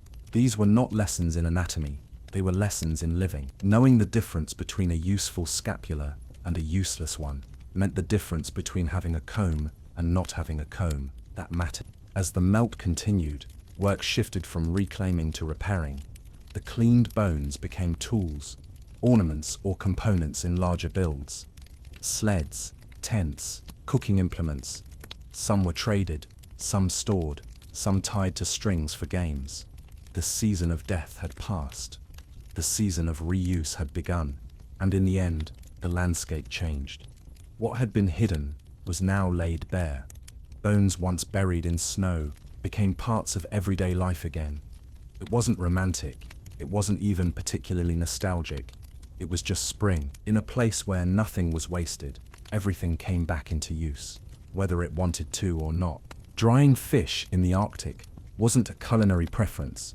It was the only way to prevent meat from turning into a solid block of icy regret or a soggy pile of rot. once the temperatures started to swing. In a region without ovens, smokers, or reliable warmth, Arctic people turned drying into a science. A low-tech, wind-powered, frost-friendly, predator-foiling science. The first step was catching the fish. Easier said than done. Fishing happened in lakes, rivers, and through holes carved into sea ice.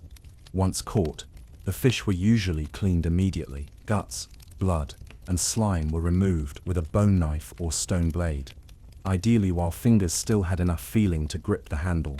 Delays increased the chance of freezing the fish solid before it could be processed. A frozen fish might be edible, but it couldn't be gutted easily without risking a broken tool or hand. Once cleaned, the fish were split open, sometimes filleted, sometimes butterflied, depending on species and drying space. The idea was to expose as much surface area as possible without creating shapes that would curl, warp, or blow away.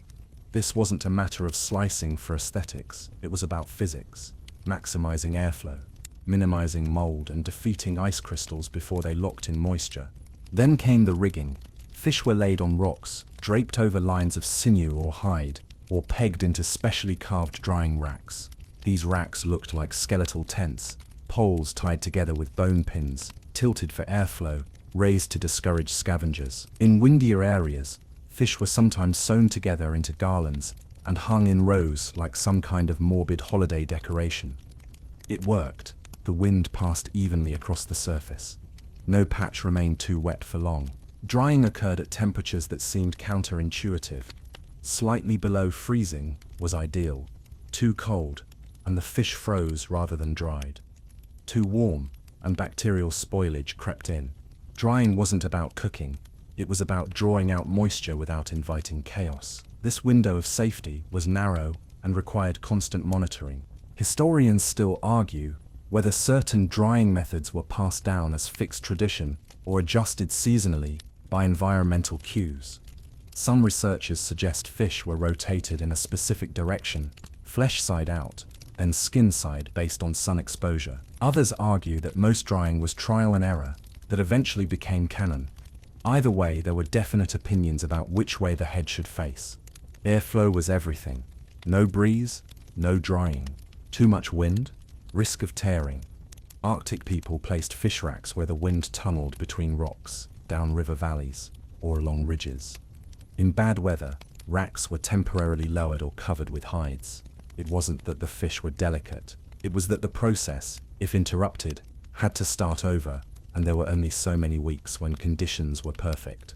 Insect activity, though reduced in cold weather, still existed during the shoulder seasons.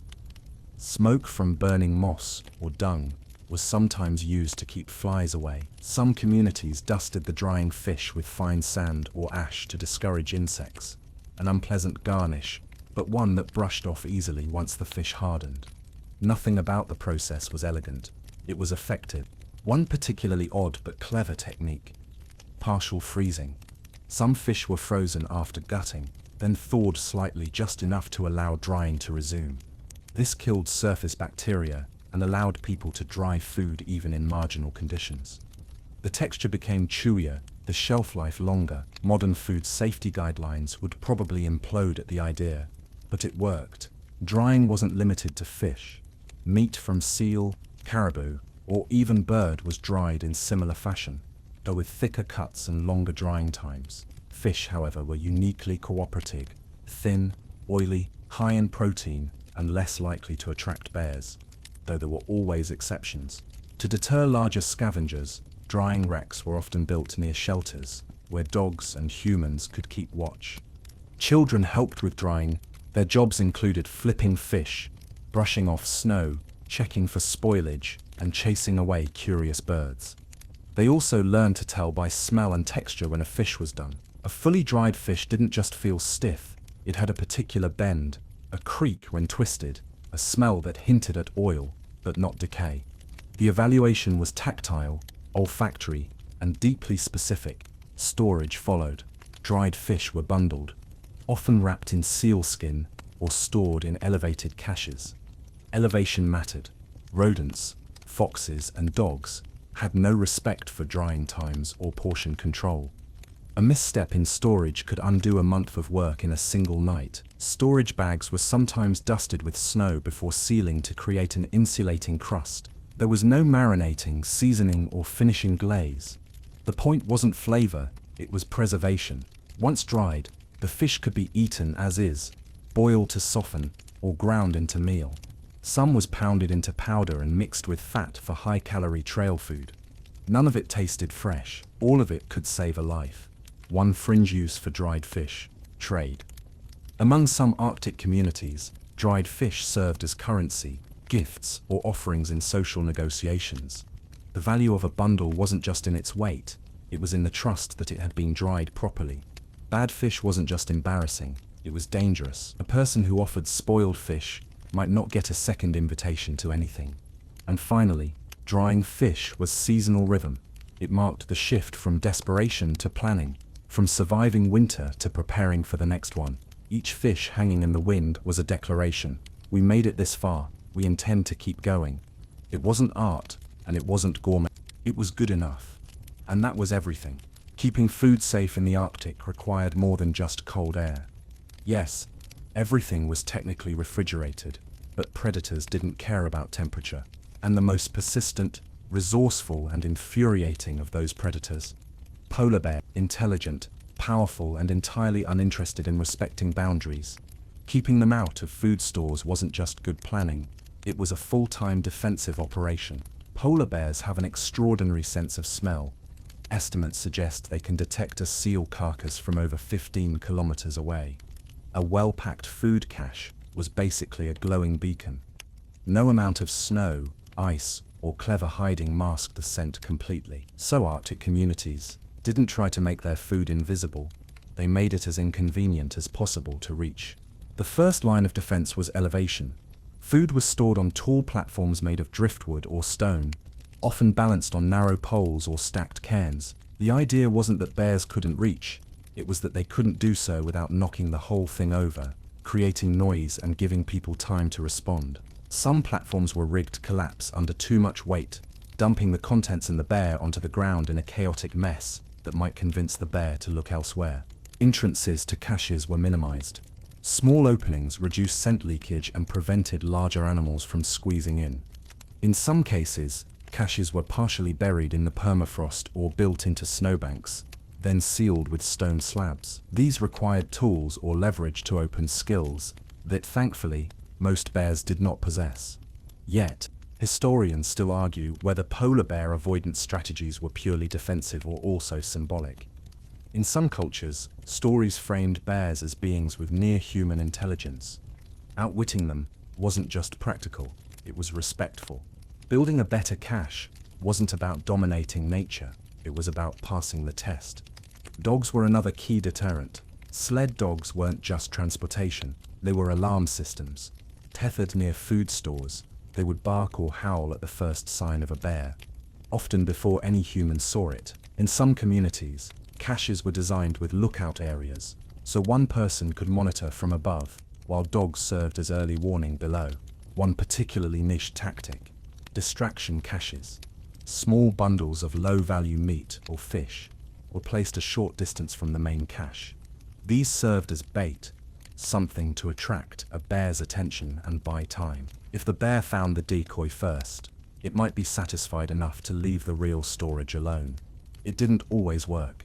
Bears aren't known for settling, but sometimes a few extra minutes made all the difference. Noise deterrents were also used.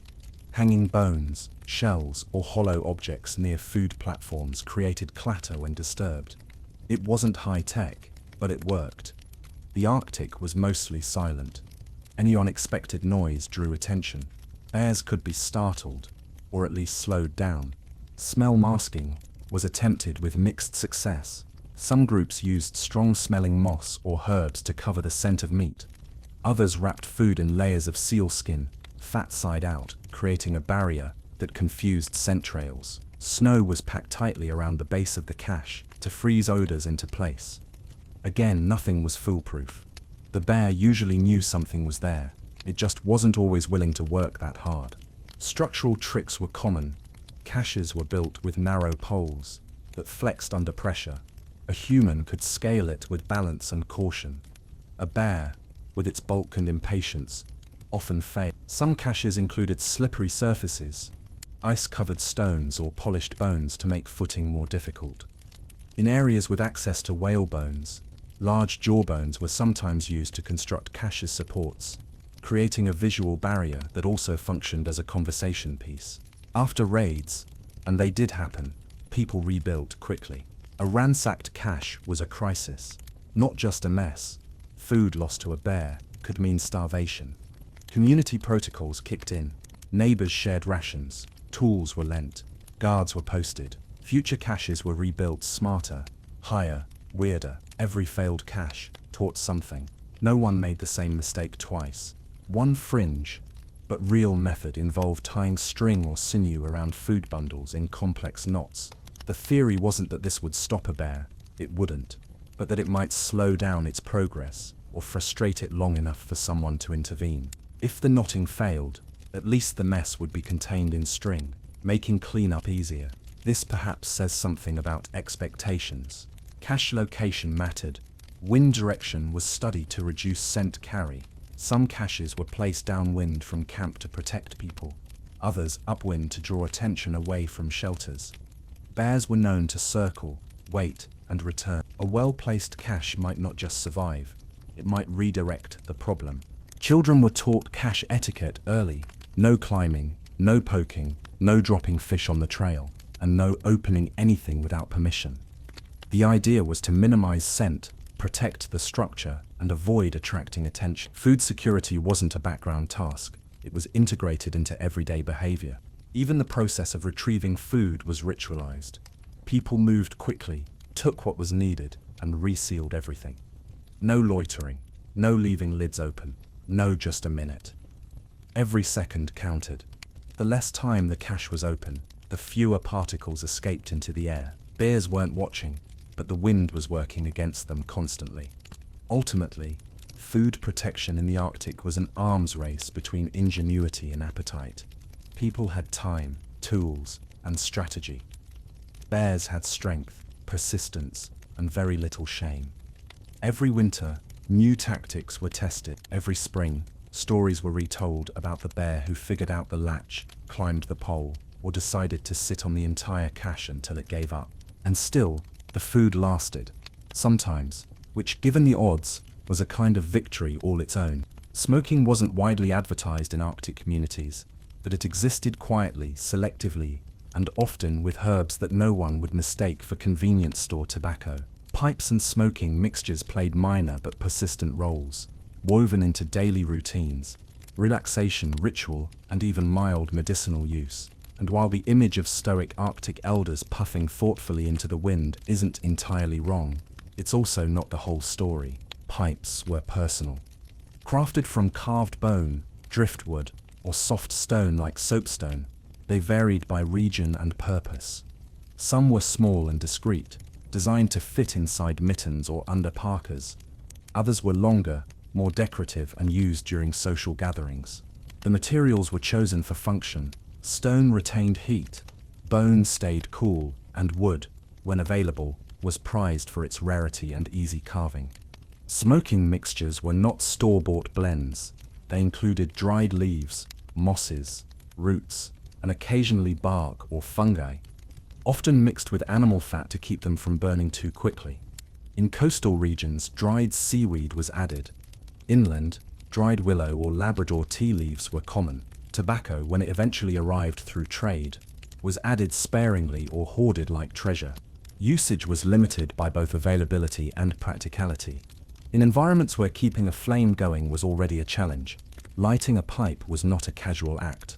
Fire had to be maintained with care, wind blocked, and fuel conserved. Smoking outdoors in 40 degrees Celsius meant risking a frozen lip or frostbitten fingers. Indoors, the smell competed with oil lamp fumes, drying fish, and wet dog, so sessions were short, infrequent, and often timed around quieter moments, after eating, during storytelling, or as a low-effort way to discourage conversation. Historians still argue whether smoking in Arctic cultures had ceremonial significance, or was simply a calming activity. Some records point to specific herbs being burned as offerings or used in healing contexts. Others suggest that smoking filled the same role it often has elsewhere: stress relief and routine, but with better camouflage. The act of smoking was also communal. Pipes were passed among small groups, especially during rest periods in hunting or during long, dark winter evenings. Sharing wasn't just social, it was practical. No one wanted to carry multiple pipes, and smoking mixtures weren't abundant enough to waste on solo indulgence. The rotation itself followed etiquette: no talking with the pipe in mouth, always exhale away from the group, and don't tap the ashes onto shared furs. One fringe practice involved using pipes for medicinal inhalation. Certain herbs were believed to relieve chest congestion or improve alertness, especially during illness or deep cold. The heat and vapor were inhaled deliberately, not for recreation, but for effect. In some cases, hollow bones were used to breathe in smoke from burning herbs laid on embers, functioning like primitive vaporizers. The goal wasn't pleasure, it was breathing better, coughing less, or staying awake on a long watch. Storage of smoking tools was equally discreet. Pipes were often wrapped in fur or tucked into sewn pouches lined with hide. Ash was cleaned regularly with bone picks or scrapers. Some pipes had removable bowls or modular sections that could be replaced without rebuilding the whole piece.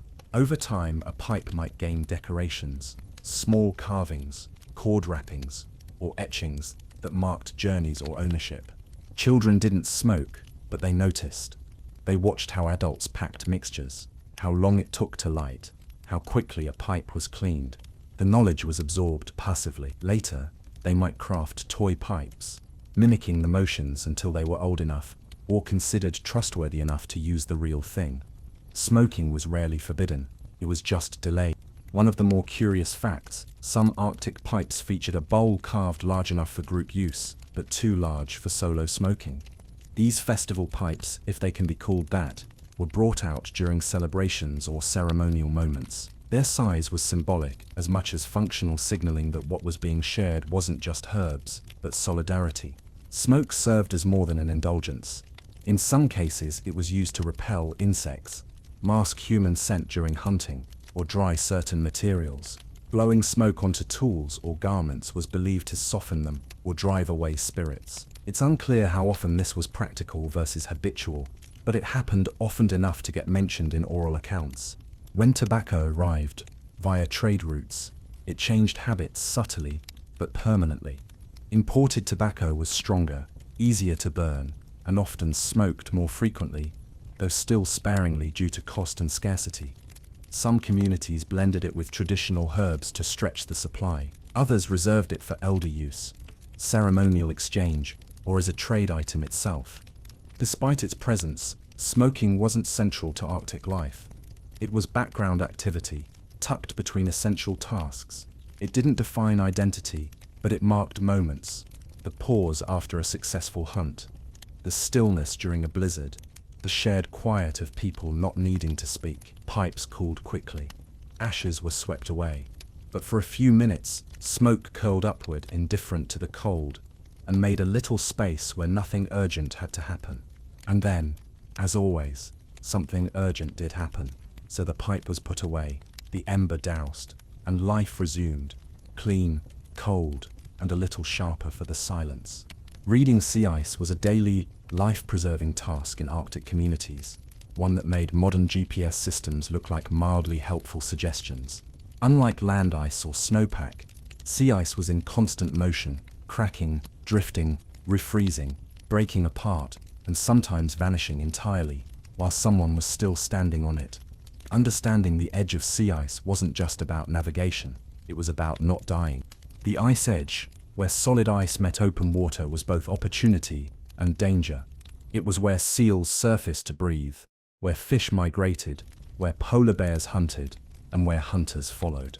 But it was also where everything could go wrong without warning. Reading its thickness, color, sound, and movement was a mandatory skill, not a specialist job. First, color.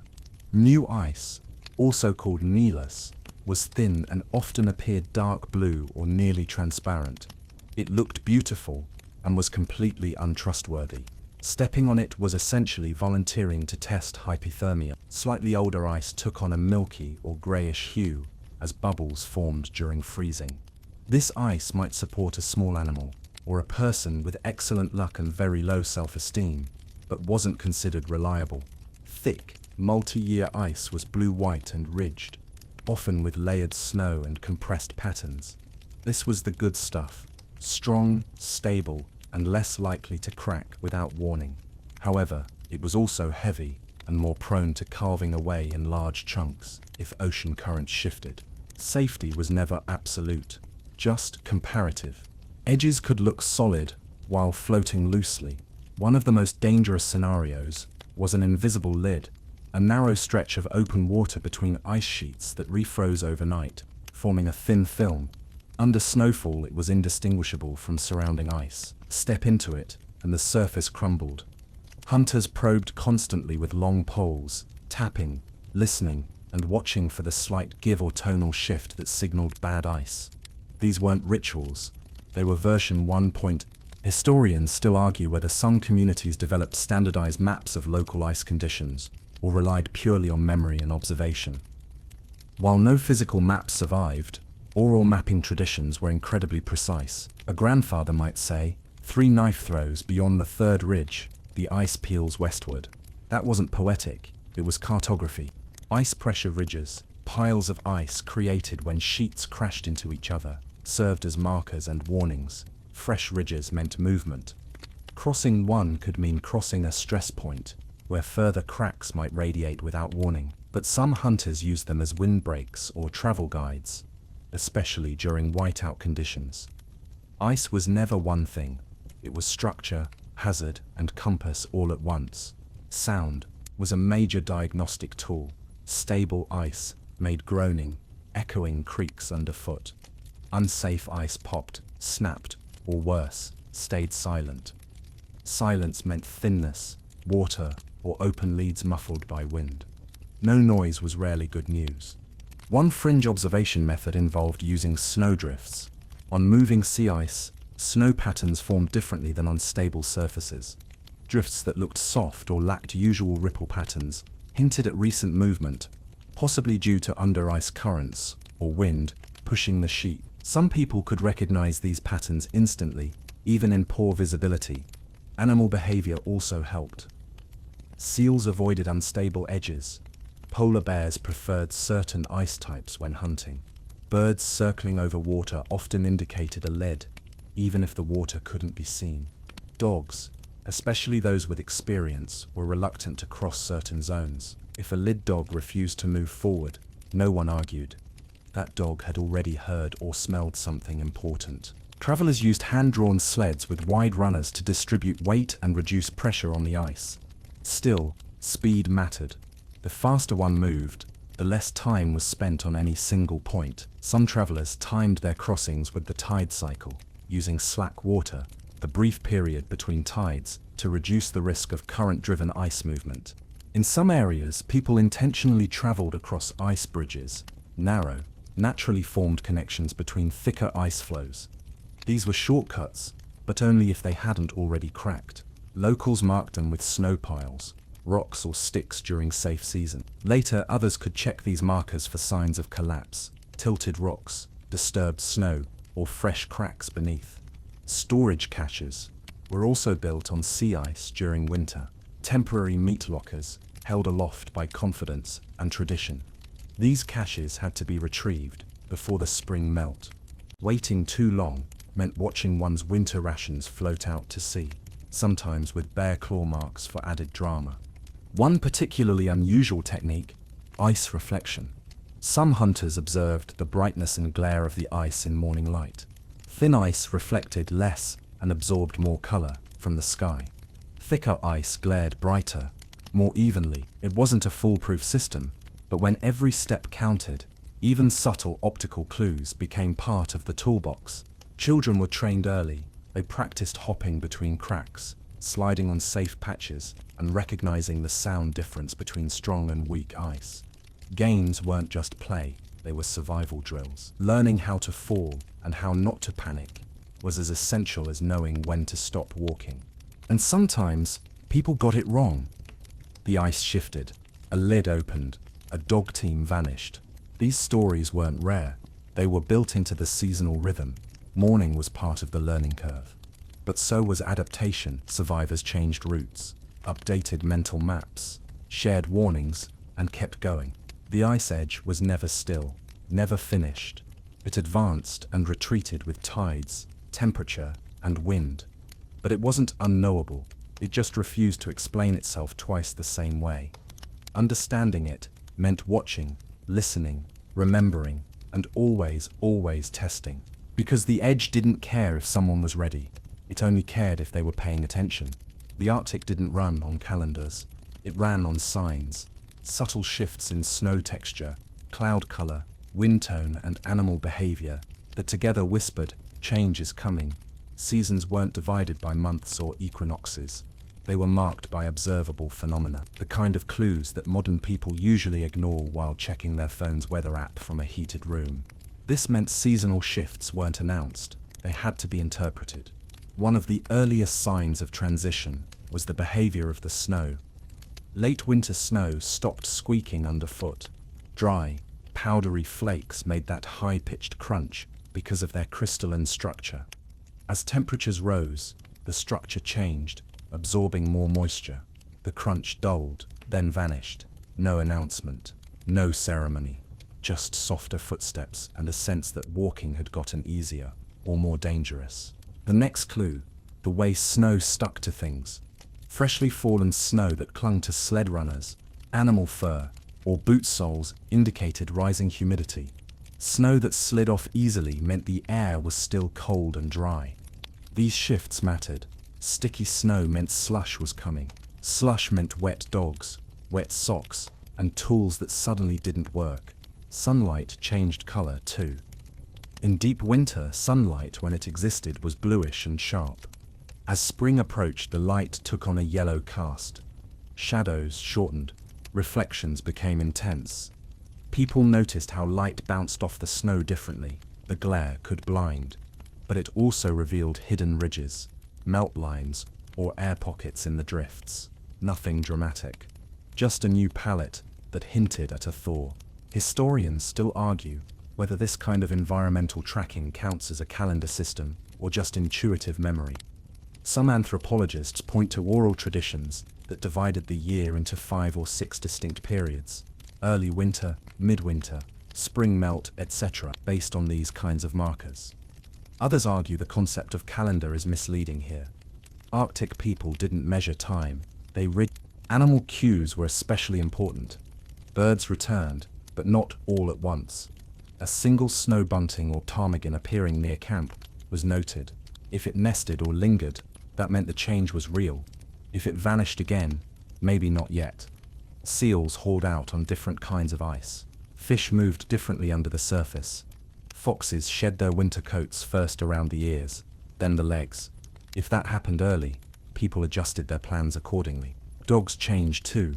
They rested more in midday sun, stopped curling so tightly at night, and shed in slow, itchy waves.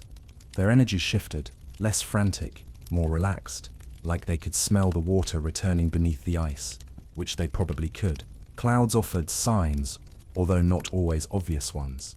In winter, clouds were sparse, fast-moving, and low. As temperatures rose, clouds grew taller, slower, and heavier-looking.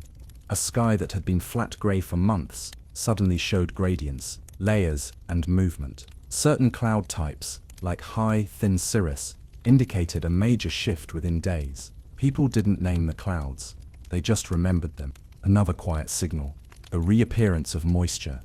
Breath that no longer froze instantly. Tools left outside that collected dew. The smell of earth, faint and metallic, returning as the snowpack thinned. These weren't weather changes, they were structural changes in the season itself. And with the melt came rot. Subtle at first, flesh left too long near a cache, starting to smell. Bones softening, moss turning dark with moisture. Odors became part of the seasonal clock. A bad smell didn't just mean something was wrong, it meant spring was here. One particularly fringe method involved listening to ice echo. As temperatures warmed, the echo of a knock on the ice changed. Thicker, more stable ice produced sharp, long echoes. Weakening ice grew dull, short, or strange. Experienced travelers tapped the surface regularly, not out of habit, but to hear what kind of season they were standing on. Water behavior was another indicator. Meltwater didn't flow randomly, it followed channels carved in previous seasons. The moment those channels reappeared, melting faster than the rest of the snowpack, it meant the sun had reached the soil, the freeze was retreating, and it was time to prepare for mud, floods, and moving food supplies to higher ground. The timing of these signs was tracked informally. No one said March 15. They said, the snow has begun to sink, or the first melt pool stayed overnight. Seasonal markers were re-evaluated every day. Nothing was assumed. Nature didn't repeat itself. One year the thaw might arrive in early March. Another, not until May. Being wrong wasn't annoying. It was dangerous. Children learned this pattern early. They were taught to watch snow melt from specific stones or driftwood pieces. When that rock's tail shows, we go fishing. These weren't riddles. They were mnemonic devices disguised as folklore. It wasn't superstition. It was observation embedded in language. Elders remembered the order of changes from past years. The year the wind changed early, the ice cracked before the dogs returned. These stories functioned as timelines. Not linear histories, but comparative ones. Each year wasn't a number, it was a sequence of transformations. Knowing how it started told you how to prepare for what came next. Spring didn't arrive in a rush. It leaked in, through small signs, like a warning rather than a celebration. One day, the snow stuck to your boots. The next, a drop of water trickled off the tent frame. Then the ice under your feet stopped singing, and suddenly, the season had changed. No one announced it, but everyone noticed. Dreams in Arctic communities weren't dismissed as idle nonsense or neurological leftovers. They were monitored, interpreted, and on occasion acted upon. Not every dream meant something, of course, but some were treated with the seriousness of a weather forecast or a bear sighting. In an environment where signs of change often appeared first in subtle forms, dreams were just one more place people looked for information. Dreams that predicted weather were especially valued. If someone dreamed of water where there should be ice, of wind rushing through a closed shelter, or of unfamiliar animal movements, it might be shared at morning meal with casual phrasing and zero dramatics. Strange dream, ice cracked early, was not entertainment, it was a potential advisory. If the dreamer had a history of accuracy, people paid attention. If not, it was noted and set aside, just in case. Some dreams were seen as warnings. A recurring dream of falling through ice, for example, might prompt someone to delay a journey or change a route. Not out of fear, but because ignoring possible clues in an environment this unforgiving was simply impractical. The Arctic didn't provide many second chances, so people listened to every source, including their own subconscious. Historians still argue whether dream interpretation in Arctic cultures was religious, psychological, or practical. Some anthropologists classify it as shamanic, a link to spirit worlds or ancestral guidance. Others suggest dreams functioned as emotional processing tools, helping people make sense of memory, fear, and risk. Most likely, it was all three. Dreams didn't have to be mystical to be meaningful. Dreaming of specific animals held particular weight. Seeing a polar bear, raven, or fox in a dream might signal a coming hunt, a shift in fortune, or the need to pay closer attention to surroundings. These associations weren't standardized. One community might see the bear as a guardian, another might interpret the same dream as a threat. What mattered was consistency. If the same person dreamed of foxes before every major storm and got it right, people took note. One particularly niche belief: dreaming of being underwater without drowning was considered a good sign. It meant adaptability, hidden knowledge, or the ability to survive what others couldn't. This idea shows up across multiple Arctic regions, and often in the context of seasonal transitions. A person who dreamed of breathing under ice might wake up and say, "It's almost time." Time for what? Exactly depended on context. Dreams were also used for problem solving. A broken trap, a missing tool, a strange illness. If no solution could be found while awake, People might sleep on it, literally, and if a dream provided a new idea, it would be tried, not blindly, but with cautious experimentation. One story might go, he dreamed of tying the sled differently, so we tried it, and it held. This was not supernatural instruction. It was intuition delivered in a quiet package. Elders were known as reliable dream analysts, not because they had secret knowledge, but because they had more reference points. They'd lived through more seasons, more near misses, more strange events. If a young person had an unsettling dream, they might share it with an elder, who would compare it to similar memories. That sounds like the year the ice cracked in June. Wasn't a metaphor, it was a timestamp. Dream sharing often happened in passing. While chewing on dried fish or scraping a hide, someone might say, "I saw a bear walk backwards last night." The tone was neutral, but everyone present filed it away. If a real bear appeared within the week, the dream would be retroactively upgraded from interesting to prophetic. Some dreams were considered private. Dreams involving ancestors, lost loved ones, or mysterious visitors weren't always shared openly. These were treated with quiet respect. The content might be hinted at. I was reminded to check the traps without details. The point wasn't to entertain, it was to act, adjust, or stay alert. Dreams also sometimes functioned as cultural anchors. Long after a person had died, others might say, "She used to dream of the sea breaking early." That memory became part of the community's mental landscape, shaping how new observations were interpreted. In this way, dreams had afterlives of their own, influencing decisions years after they occurred. Children learned about the seriousness of dreams gradually. At first, their dreams were treated lightly. You dreamed of flying, so did the fish. But if a child had a dream that matched something significant, like an animal sighting or weather event, they were praised, encouraged to remember more, and sometimes asked questions, not to pressure them, but to build awareness. Dreams weren't always interpreted literally. Dreaming of water didn't always mean a flood. It could mean change, cleansing, or difficulty. People didn't rush to conclusions. They collected signs, watched for corroborating evidence, and acted only when patterns formed. Dreams were rarely the first warning, but they were often the earliest. One particularly fringe tradition, some groups believed that turning in a specific direction while sleeping could increase the clarity of dreams. North for insight, east for warning, west for visiting spirits. Whether this had any practical effect is unclear, but given the results of other Arctic survival techniques, it wouldn't be wise to rule it out completely. Ultimately, dreams were treated like any other form of environmental data, inconsistent, mysterious, and sometimes uncannily accurate. No one relied on them blindly. But no one ignored them either, because in a landscape where visibility could vanish in seconds and solid ground might not be, every message, no matter how strange, deserved at least a second look. Sleep in the Arctic wasn't cozy. It was strategic. In a land where the temperature indoors often hovered just above freezing, if lucky, rest was less about luxury and more about energy conservation. People didn't sleep to feel refreshed. They slept to avoid dying of exposure and to rebuild just enough stamina to function through another day of cold, damp, monotonous survival. The sleeping setup looked simple, but every detail mattered. Bedding was made from layers of animal skins, caribou, seal, sometimes dog, chosen for their specific insulating properties. Caribou hides, with their hollow hairs, were especially prized for trapping warmth.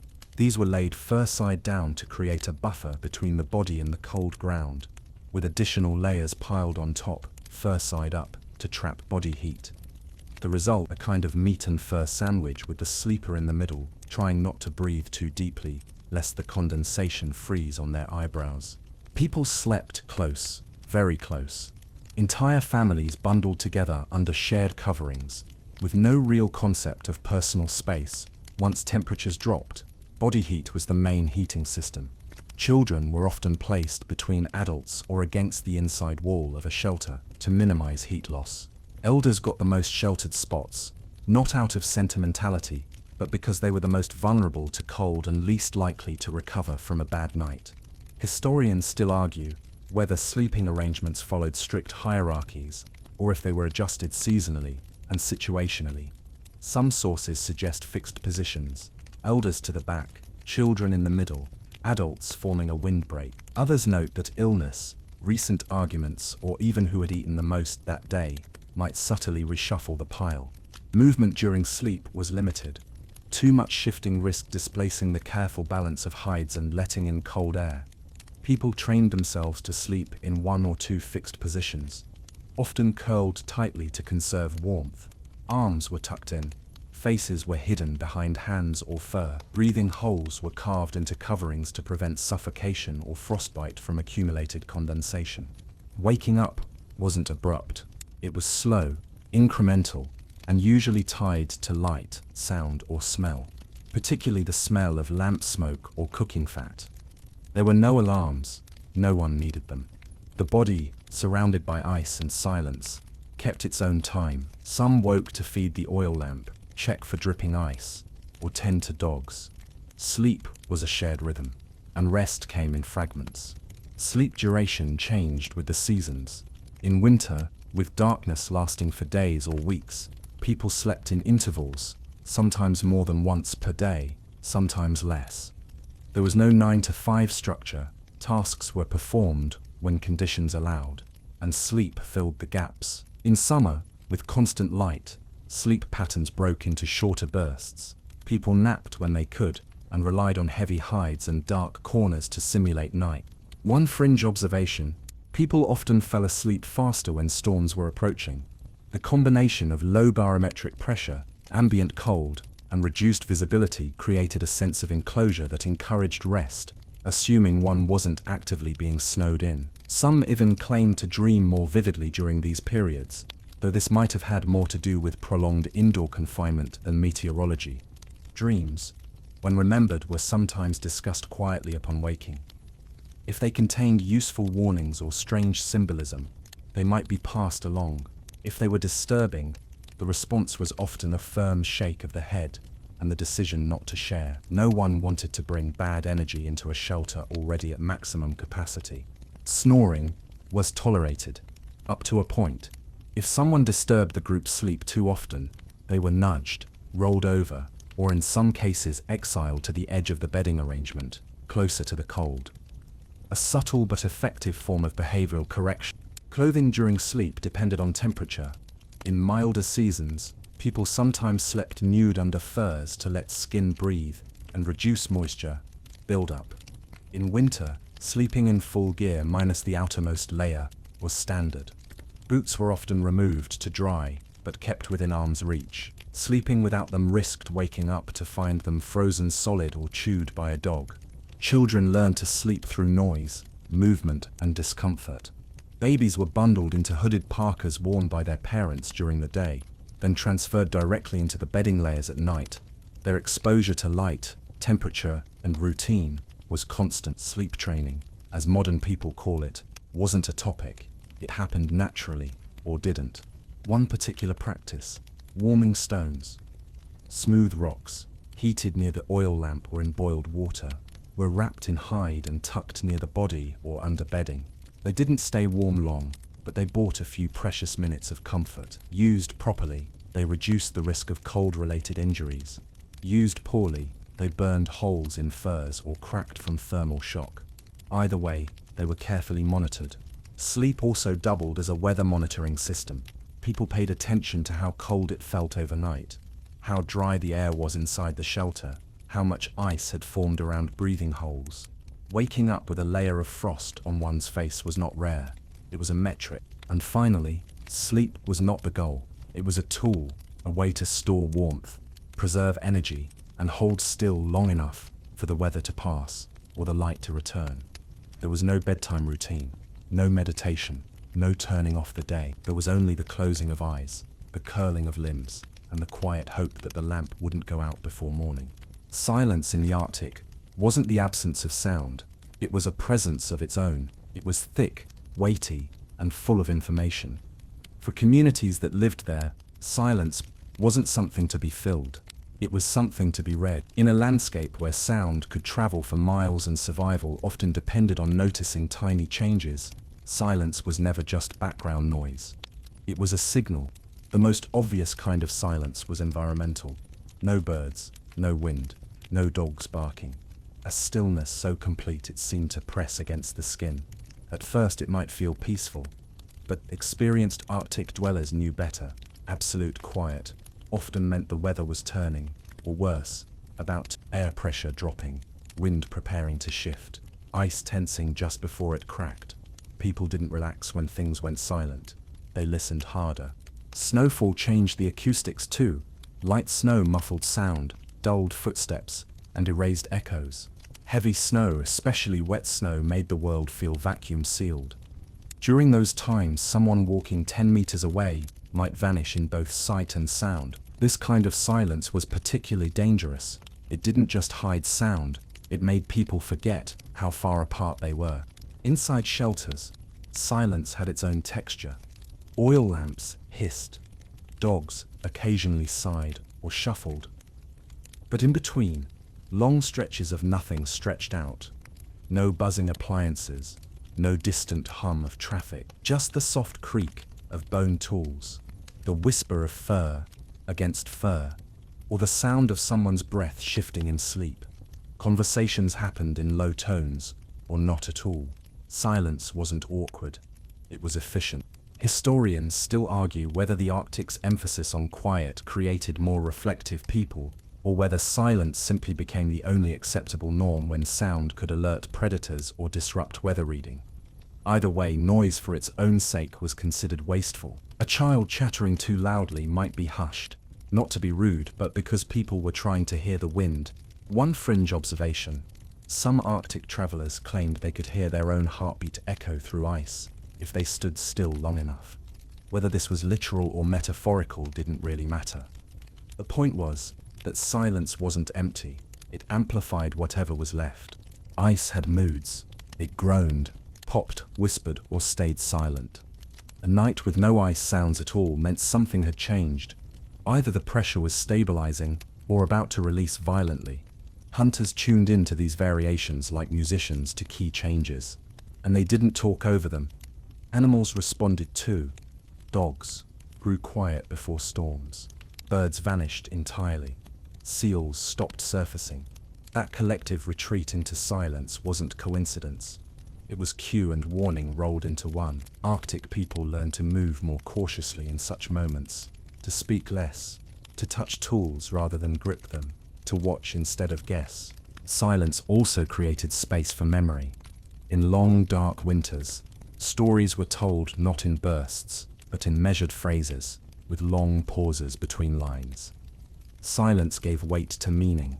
A story wasn't weaker for being interrupted by stillness.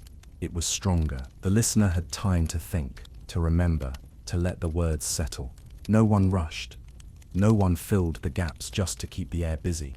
This quiet rhythm extended to work. Hide, scraping, sewing, repairing sleds. These tasks were often done in silence or near it. Coordination happened with gestures, glances, small sounds. Talking while working was rare, unless teaching or correcting. Efficiency didn't require narration. Even grief was quiet. When someone died, the community didn't erupt in sobbing or dramatic mourning. They fell into deeper silence. Not from repression, but from recognition. The person was gone, and the best way to mark that was to not overwrite their absence with sound. Later, stories might be told, tools passed on, jokes even cracked in their memory. But the first response was stillness. Sleep, too, was shaped by silence. The absence of noise meant every creak, cough, or stirring animal was instantly noticeable. People trained themselves to fall asleep to ambient quiet, an experience that could be unsettling to outsiders. Some guests reported insomnia, claiming the stillness was too loud. Locals found this amusing, but also understandable. They'd grown up knowing that silence wasn't peaceful until it had been studied and understood. One particularly interesting detail: Arctic musicians, when they existed, built silence into their compositions. Drums and vocals were spaced out, restrained, no rhythm for rhythm's sake. Every beat served the story. Every pause gave it room to breathe. This wasn't minimalism, it was realism. Teaching children how to interpret silence was an actual task. Elders would ask, What's missing, rather than what do you hear?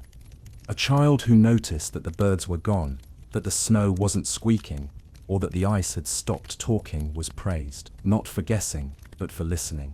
Silence wasn't always solemn. It could be companionable. People sat side by side for hours without speaking, not because they had nothing to say, but because nothing needed saying. In those moments, quiet meant comfort. Everyone knew where everyone else was, no explanation required. And when sound finally returned, a pop from the ice, a gust of wind, the howl of a dog, it wasn't alarming. It was information. The silence had passed. The next thing was beginning. In the Arctic, silence didn't mean nothing was happening. It meant everything was. When the Arctic sun finally settled into a predictable rhythm, rising and setting with a kind of slow, reluctant regularity, it didn't just light up the landscape, it told people what to do next. Light in this part of the world wasn't taken for granted. It was tracked, measured, and remembered, and it shaped everything. Work, rest, travel, even the rhythm of thought. The most dramatic shift, of course, came after the long polar night. Weeks, or months, without a sunrise gave way. First to a faint stripe of twilight, then to a glow on the horizon, and finally to full daylight. People didn't cheer, they noticed, and they adjusted. That new sliver of light was a signal, time to check the gear, mend the sled, and start planning movement. Light returned slowly, first an hour, then 2. Each day, just a little more. This didn't mean conditions improved instantly. Often, the cold got worse before it got better. But the visual shift mattered. Tools could be used without lamplight. Tracks could be read in snow. Eyes, strained from weeks of dimness, began to recalibrate. People remembered how to squint. Literally, polar sunlight was sharp and bounced hard off the snow and ice. Without sunglasses, which in traditional forms were made from slitted bone or ivory, it could cause snow blindness, a painful, disorienting condition. So along with welcoming the sun, people shielded themselves from it, balancing gratitude with caution. Historians still argue whether Arctic light patterns influence circadian rhythms permanently or just temporarily. Modern studies suggest that extended darkness and brightness both disrupt sleep cycles, but traditional communities seem to adapt through segmented sleep, flexible work hours, and prioritizing task completion over clock watching. If it was light, you worked. If it wasn't, you didn't. End of system. One particularly useful trick: light reflection. People used shiny snow, ice, or white hides to extend usable light inside shelters. Snow houses, igloos, often had blocks strategically placed to funnel sunlight through the entrance, creating ambient lighting without fire or lamps. During peak light, a shelter could feel almost bright inside, without any flame at all. The color of light mattered. In winter, the sun barely rose above the horizon, casting long blue or golden shadows that stretched across the snow like ribbons. This low angle created visual illusions, distorted shapes, floating shadows, false paths. Experienced travelers learned to tell the difference between an actual ridge and a sun ridge caused by optical distortion. A mistake could send someone into a crevasse or straight onto thin ice. People also timed activities by light quality. Morning light was used for checking weather, sky color, ice shine, cloud movement. Midday light, when present, was best for long-distance travel. Evening light marked return trips, preparation, and shelter maintenance. In spring, when daylight extended to 20 hours or more, routines had to shift again. Rest became a choice, not a requirement.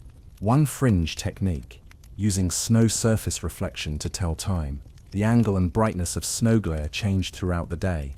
A person could, with practice, estimate time within the hour just by watching how snow lit up the landscape. No sundial, just familiarity with how the world looked at 10 a.m. versus 2 p.m. versus we need to turn around right now.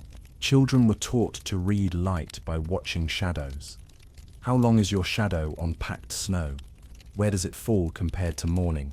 These exercises trained them to build a mental clock, based not on numbers, but on relationships between sun, body, and snowpack.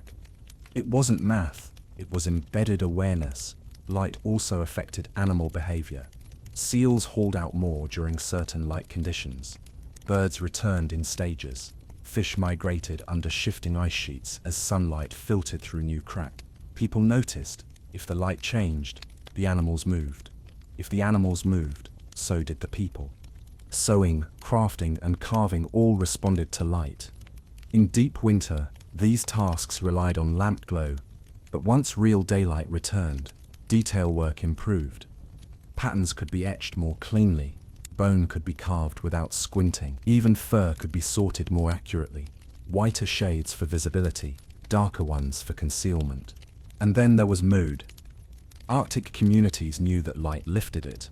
After weeks of darkness, people sat near entryways, walked short distances just to be in the glow, or rearranged shelter interiors to catch sunlight better. There was no vitamin D supplement. There was simply standing still while the sun touched your skin and letting that be enough. The opposite was also true. Too much light, like during the endless daylight of midsummer, disrupted sleep, heightened anxiety, and blurred the line between work and rest. So people made artificial dark, thick hides over shelter openings, scheduled naps, and visual breaks from glare. Light was precious, but it had to be managed. Ultimately, Arctic light wasn't just brightness, it was shape, direction, temperature, and texture. It could mislead or guide, warm or blind. It was something to work with, not under, and it wasn't the return of the sun that marked the changing season. It was what people did with the light that told them winter was finally loosening its grip. After all the ice, the dark, the cold logic of survival, the scraping, drying, sewing, and shivering, the Arctic day finally closed. Not with ceremony, not with closure, but with stillness. The lamp hissed low, breath came in soft puffs. Dogs curled tighter. Outside, the wind paced gently. Or didn't. Maybe the snow fell like ash. Maybe it didn't fall at all. Either way, no one was watching it anymore. Bones were clean. Tools were stowed. Boots, falling slowly beside the entrance, had one more night to survive. There would be more traps to check tomorrow. More weather to read. More subtle, silent signals from the ice, sky, and animals. But not now. Now warmth was a layer of fur and two other bodies sharing a hide. Comfort wasn't comfort as most people know it. It was numb fingers starting to tingle. It was not needing to speak. It was knowing, with quiet certainty, that the dogs would bark if anything changed. Outside, the sea ice moaned softly in its sleep, a reminder that nothing here held still for long. But for now, that was someone else's job. Yours was to rest. To be very still in a place that respects stillness, to lie flat beneath the heavy quiet and let the cold try and fail to get in. So, if you're listening now, wrapped in your own version of fur and flickering light, maybe it's time to stop counting the facts and let them float. Let the snow melt pool, let the fish hang, let the bears pace elsewhere, and let your mind, finally, sleep. End of script. Sweet dreams.